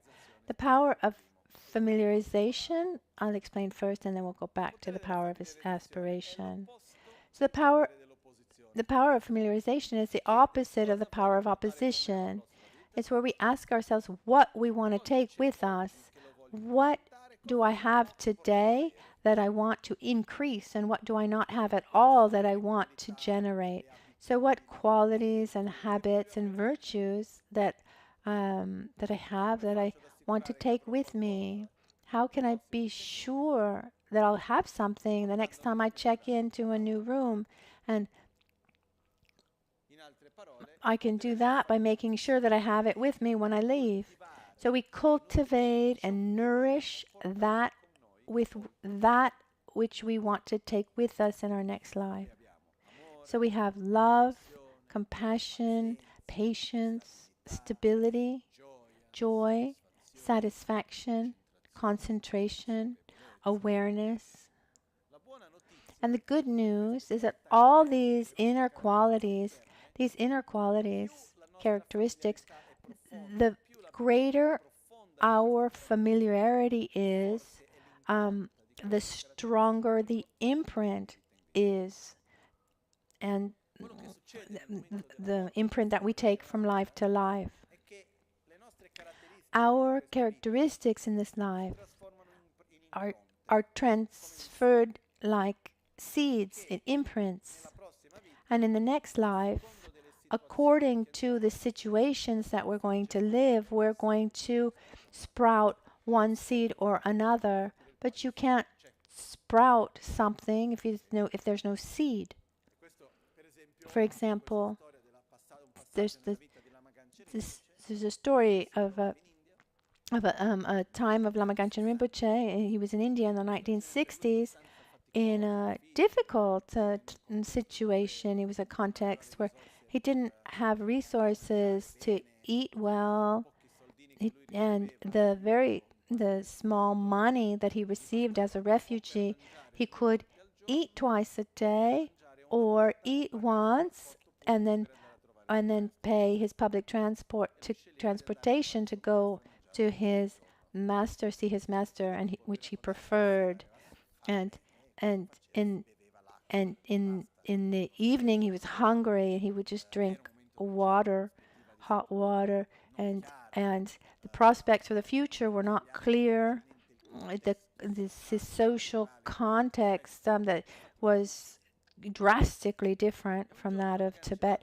And one day he went to his master, Kyabche Chichen Dorje Chang, and he said, "I think there's been a mistake. You told me that I'm the reincarnation of Kachin Sapin La, a very highly realized master. But if I were such a special master, then why am I in this reality and not in a pure land? There are so many who are better off than me. I don't see that I have anything particular. I'm in a bad state here." And Trikpa Rinpoche answered to Lama Gangchen Rinpoche saying, First of all, I'm absolutely sure that you are the reincarnation of Kachin Sapinla. But remember that when one dies, the characteristics that one has in a life, they go to the next in the form of predispositions, imprints. A tulku, a spiritually developed being, until he creates the conditions to ripen those predispositions, can seem like an ordinary being, like anyone else. And he said to him, "I have no doubt that you have all the imprints, all the predispositions. You need to wait, you need to create the conditions for them to ripen." And for our great fortune, that happened. So when we die, what we take with us are our predispositions, very similar to what happens with our DNA, actually. It's said, from what I've understood, that the DNA, a child isn't born, a child is the DNA doesn't is not determining, but it actually is it's linked to a probability. So according to epigenetics, according to the environment that that child is lives in, inner and outer environment. So it's the environment. So according to the interaction with the environment, it awakens one part of the DNA or another part of the DNA. And also you see this when you have identical twins. They develop different characteristics. They both have the same potential, but one lives a situation and another one lives a different situation. They develop different characteristics. Also, according to epigenetics, from what I've understood, I'm not expert here, but the two types of environments, the one that is the more determining to awaken a part of the DNA and one part of the DNA or another is the inner DNA. These emotions that one has opposed to the outer environment, which would be the external surroundings. Similarly, in Buddhism, we don't talk about DNA, but we talk about imprints. These imprints can manifest according to the interactions that we have, the so-called conditions. And here too we have external and inner conditions. But it's important that no matter how difficult this situation is, if I don't have that seed, that sprout is not going to come. If I don't have the predisposition for hatred, no matter how terrible that situation is, that hatred is not going to come out. Someone instead who is said to lie a lot is born with this predisposition to lie a lot. Someone who meditates a lot will be born with this predisposition, this habit of meditating, and so on, you know. At the moment of our death, that gross mind ceases, and what continues, it's like a kind of a essence of who we are in the form of imprints. So from when we're reborn, it's not the same person because we're made up of body and mind. It's subtle body, subtle mind. But it's the same it's the predispositions that continue. So what are the predispositions that I want to have with me within my new future rebirth? How do I want to be reborn? Beyond this life, what characteristics do I want to take with me? These are the ones that I need to cultivate today.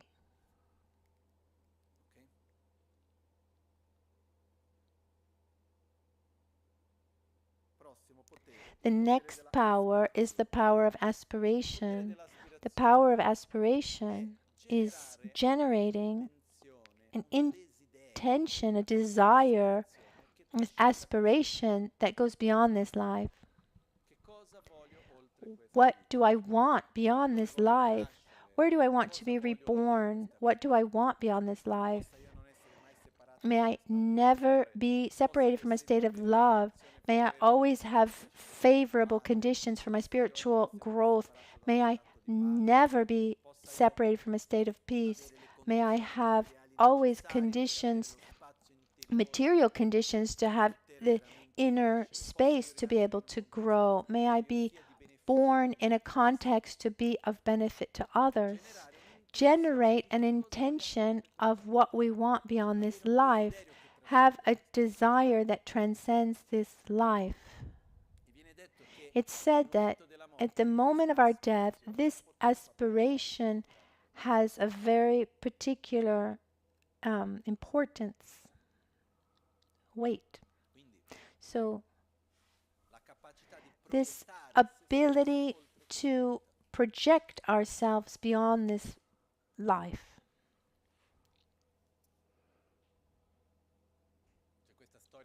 This is a nice story. It says that at the moment of death, where we direct our mind, where we want to go, has a very strong power. And there was this old monk who spent his life studying Dharma, had his world view within the Buddhist view, and he was about to die.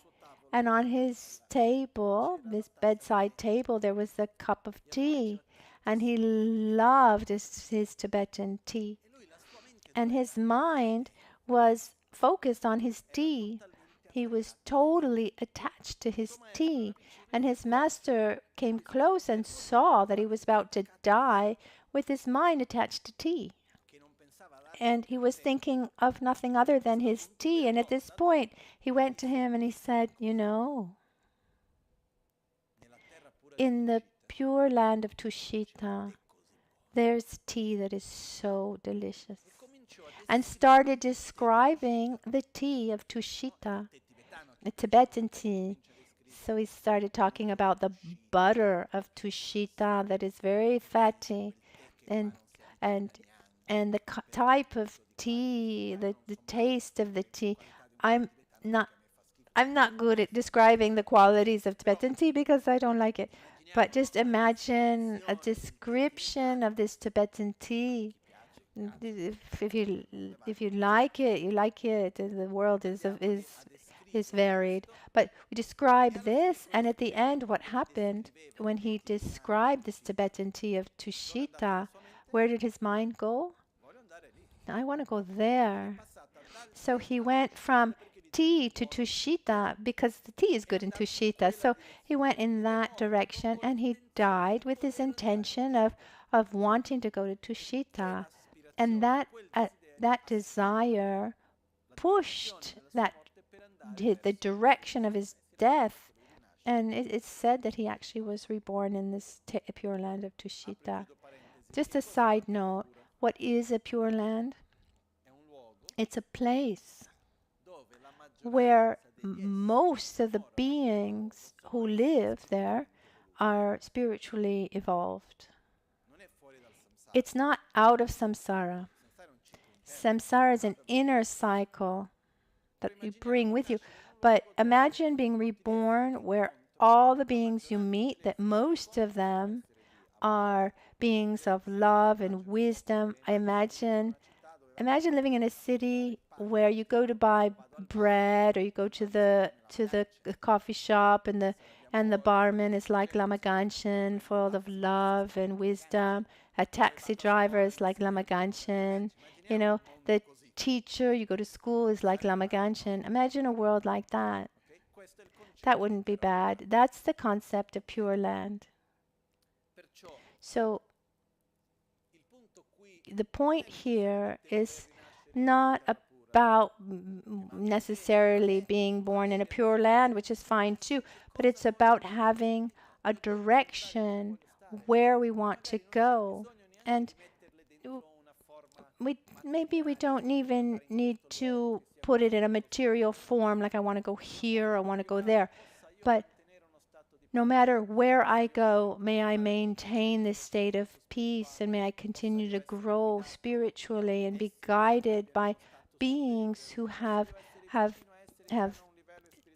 spiritual levels that are superior to mine, so they can continue to help me better myself. What do we want? Cultivate this view. And what's said, that this ability, that the quality of aspiration isn't developed from one moment to the next. It's something we need to cultivate so that it can be clear at the time of our death.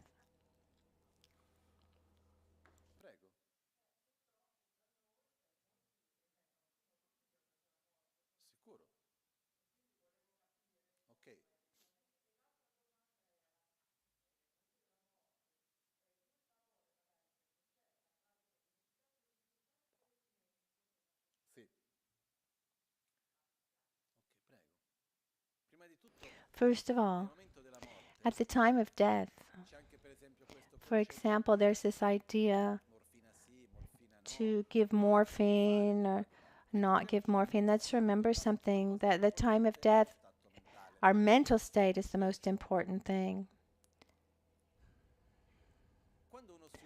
When one gets drunk, what happens?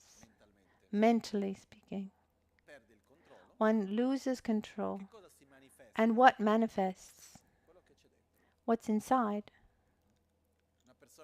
Someone who is full of love and drunk shows love. There was a master that I met, and he would give teachings drunk. This not in the Gelupa tradition where something like that wouldn't be accepted, but he would actually sit on his throne, and there'd be a bottle of whiskey, and he would actually get drunk, and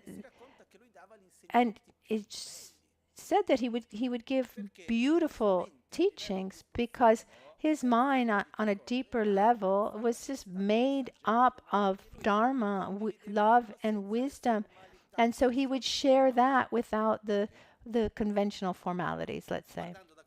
So from this prospect, I mean, looking at it from this point of view, there has a kind of function, but unfortunately, people take advantage of the situation, thinking, "Oh, well, my master drinks, I can drink too," and that's something else. But what I mean to say, at the time of death,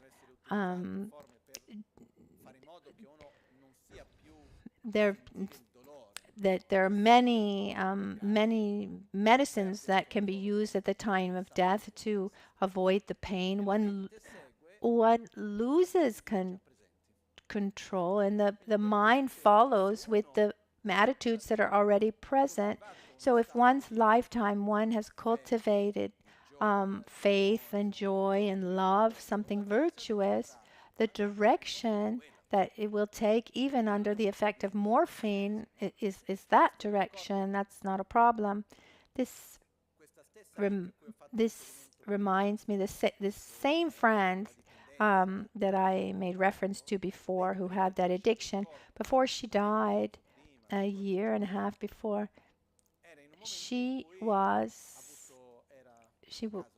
just by chance, she was in Dubai, and she started throwing up blood. She went to the hospital, and she had some like inner hemorrhaging, and they gave her like 40% chance of living, and she was she was in a coma for 10 days, and she came out of the coma in a kind of joyous state, and she said that during that coma, she was just singing the Guru's mantra, Oma Guru. And she said that in those 10 days, and she was just singing the mantra. And she was in a state of love and joy, and she felt great.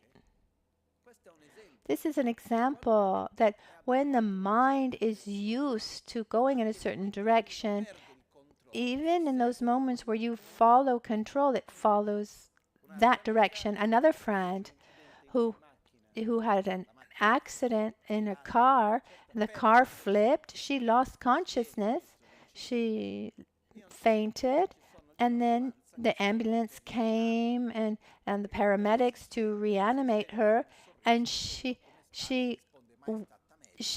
when they asked her, she woke up, and they asked her how she was, and she said, "I've never been better," because she was, as the car flipped, then she went into the refuge prayer, and she was feeling loved. She was feeling protected when she lost consciousness. So if during our life, our normal life, we create a habit to connect with something virtuous and positive, and then the mind is going to follow those habits. So even if one doesn't die completely aware, the mind will follow the habits that are already present. If someone, and there are very few who are ready for that, if we've prepared ourselves during our life to die in a certain direction, to use life as a certain, to use our death as an opportunity for spiritual growth. Very few are able to do this. It would be better to not use substances that take away the clarity of our mind. But with one person in total sincerity is not able to manage the pain or other aspects of dying, and one acts badly in front of those states, then it's better to take something instead of generating states of anxiety or deep pain. I've known someone who, no matter what the pain, is able to maintain mental stability, and in that case, it's better to not take anything. But there's not a one rule that's good for everyone. What's important is, if someone is in this death process, if taking these substances that take away this consciousness to take away the pain, then one should try to generate a virtuous state. And to do that, one needs to create constantly a virtuous state of mind. As for the transference of consciousness, this POA practice, the practice of POA can come in two ways. The person himself prepares for death to actually do this practice at one's death, or someone knows how to do it and can accompany the person who's dying to help that person have a better rebirth. What's the logic behind the POA?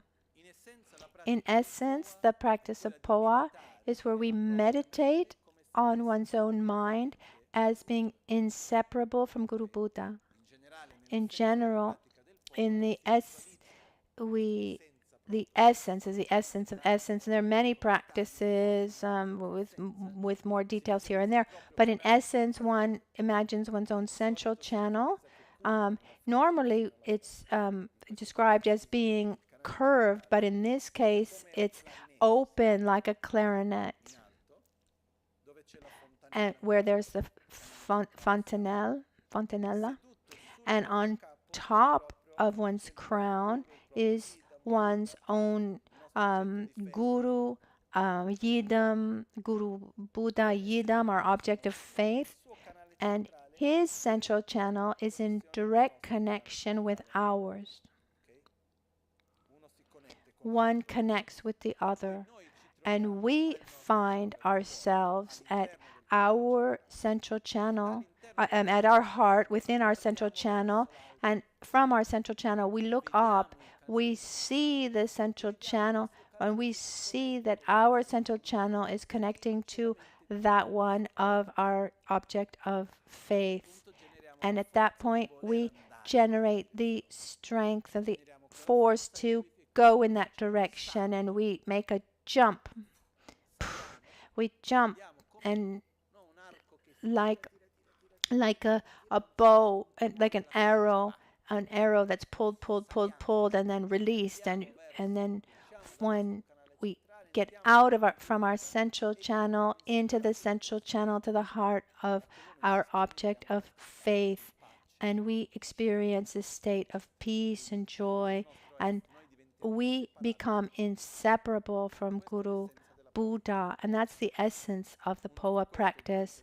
One does that in one lifetime, preparing oneself, and at the time of death, we direct ourselves in that way. Another form of POA is when someone who has the preparation is able to connect on a subtle level with the person who's dying, and it's like giving a hand to that person to generate a virtuous state of being and accompany the person along the path. Another form of POA, another form that has to do with POA, is this is described by Geshe Chekawa, the book of death, Bardo, and dream, or death, dream, and Bardo. He explains, for example, that if at the time of death I connect with my own guru or Buddha, for that who is precious for me, the embodiment of love and wisdom and peace, if I connect with a guru, where does my mind go? My mind goes in that state. And so I connect, and that's enough. That's enough for the transference of consciousness. So in a few words, we have an object of faith, something, someone that helps us connect with a state of joy and love, and we train by connecting to that virtuous state, so much so that it comes spontaneously at the time of death. So let's prepare ourselves for death. In a few words, let's learn to relate more in a healthier way with material things. Let's write our will.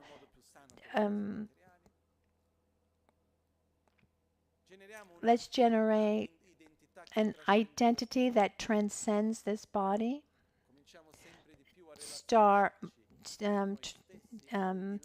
Relate more and more with ourselves beyond our name, our social position, our body, etc. Let's clarify what we don't want to bring with us and oppose those and not nourish them. And let's see what we want to take with us and try to familiarize ourselves with them, nourish them, cultivate them, and find. And then the fourth, but we'll explain it for last, generate an aspiration beyond this life. What do I want beyond this life? What's something interesting is that when we prepare ourselves for death with these 5 powers, they allow us to live better. The other important thing, these 5 powers they're doable.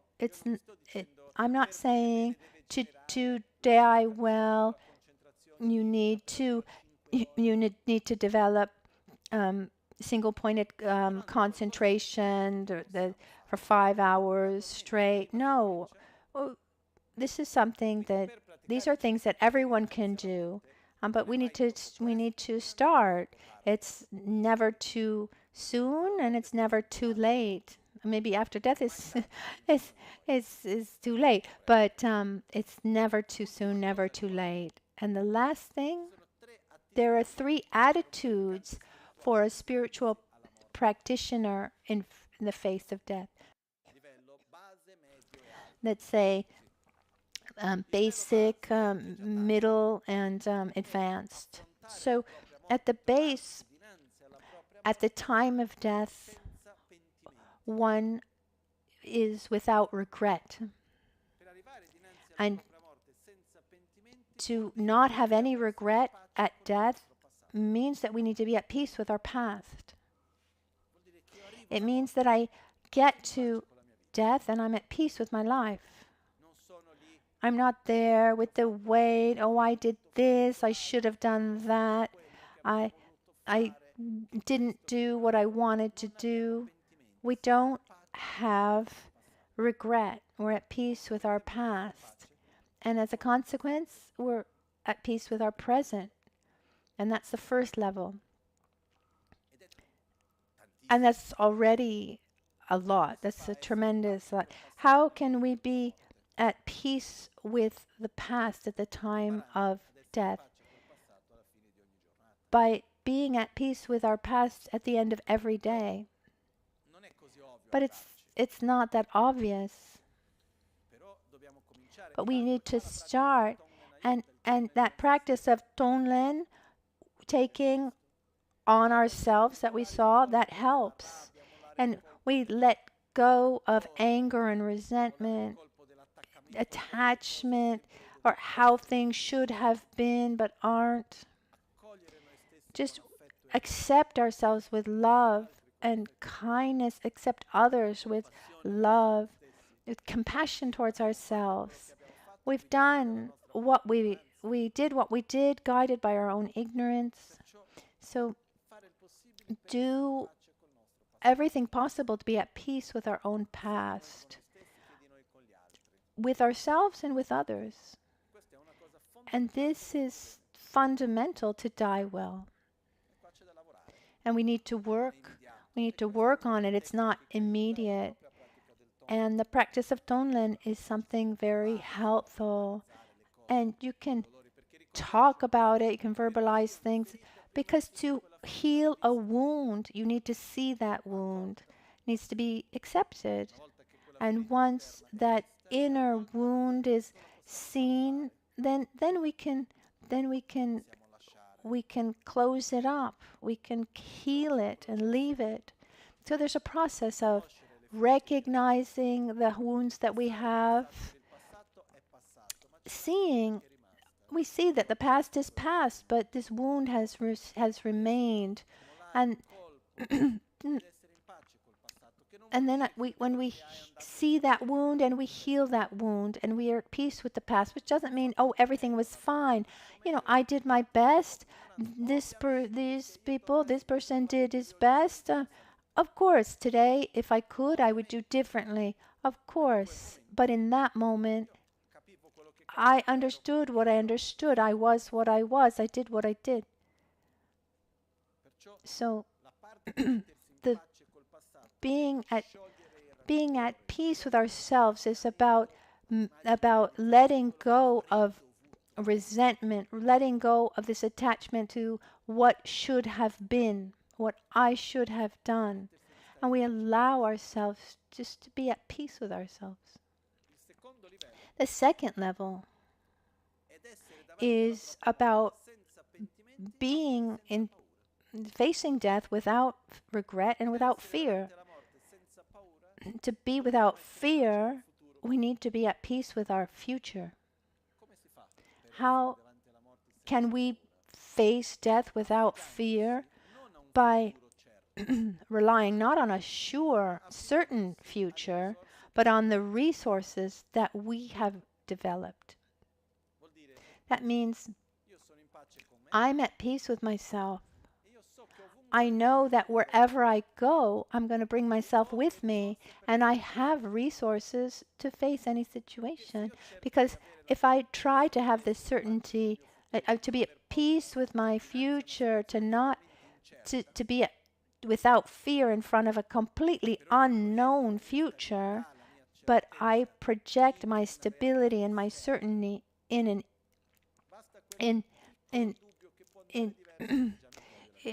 something external, then the slightest doubt would make me lose that stability. What gives me the certainty and takes away any fear that wherever I go, whatever the situation is, that I have the inner resources to face it. So I embark on this trip with prepared. I have everything I need to face what I'll meet. So wherever I'll go, whoever I'll be, whatever situation it is, I have the resources necessary. And when we're at peace with ourselves today, that allows us to look and be at peace with our future. And it's not from one day to the next, but it is already so much, and that's the second level. The third level, this is for the experts, is where one is able really to see that the process of death is an enormous opportunity for spiritual growth, and is able to generate that state of love and wisdom, this union with bliss and bodhichitta and emptiness, to generate this bliss and emptiness, the union of love and wisdom, and in this state of of love and wisdom, and then one at that point follows the actual death process, where the the gross mind dissolves, and the subtle, and then the very subtle mind then arises, and that ultimate state of clear light is filled with this love and wisdom. It's like cutting at the root one's own selfishness, one's own ignorance. And this is the greatest opportunity that we have in this life. Knowing how to take advantage of this opportunity and use it as such, that's the third level. It's when we in self-healing this morning, it's that moment where when we lose the perception of the world around us and everything dissolves and we enter into the so-called clear light. First we develop bliss and this and the bodhichitta and recognizing the emptiness. We're simulating the death process and generating this consciousness of this virtuous consciousness, which is an opportunity unlike any other to cut our own ignorance and selfishness. So these are the three levels: to not have regret, to not have fear, or use death as the best of opportunities. And it's said that those who are ready or are able to do that, it's said that they look forward to that moment. That's like going home. Imagine you spend your life, the whole life, imagining that moment, and now it's time, and you believe that you can do it. It's said that one is excited, and it's said that anyone who is ready, is prepared on such a level, needs to be left aside and not touch the body, etc. So the 3 days, etc. But that's for someone who has meditated. So someone instead who has meditates during the death process, who has entered into this deep meditative state of clear light, of love and wisdom, that it's better to leave that person and the body should not be touched.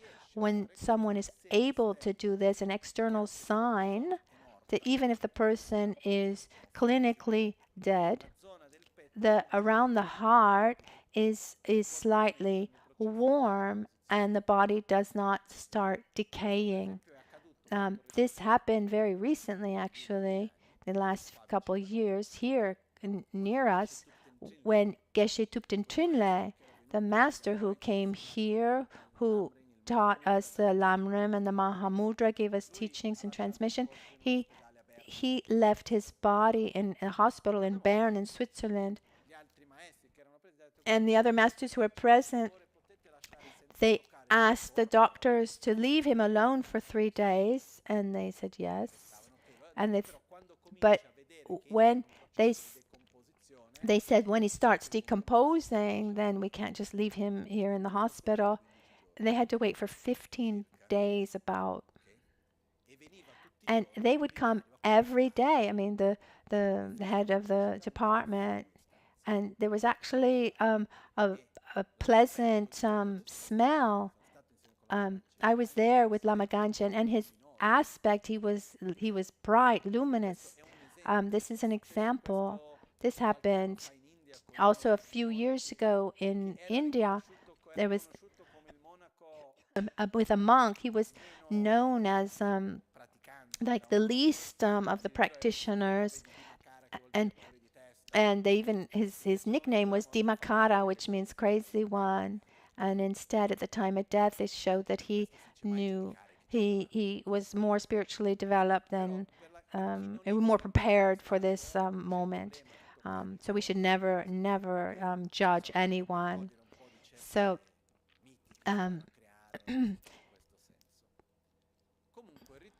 so going back to us to conclude, this fourth point that says, in brief, the essence of the instruction is to train in the 5 powers in lifetime and also at the time of death. So integrate the practice in every moment of one's life. The 5 powers themselves are the great vehicles, precepts on the transference of consciousness. It's the POA and also the 5 powers themselves. Cultivate these paths of practice. This way of integrating the practice in every aspect of one's life. And with this, we conclude the 4th point of the 7-point mind training.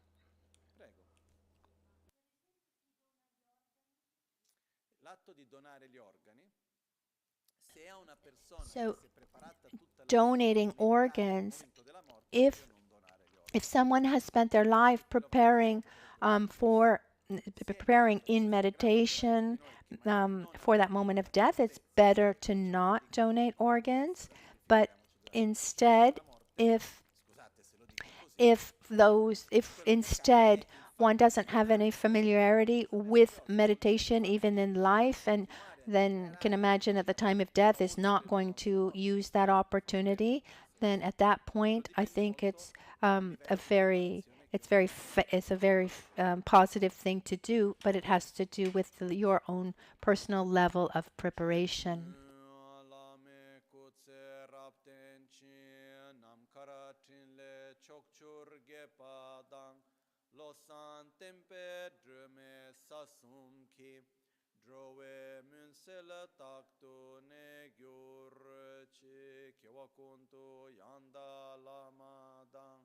Dralme cheki pela longche chin sada lamge yunten rabzone dorje change kopa nyur tobe sho nimo dele tsendele nime koyan delekshin nyensen takto delekpe koncho sumke jing Concho sumke ngodrubu tsol, concho sumke trashisho.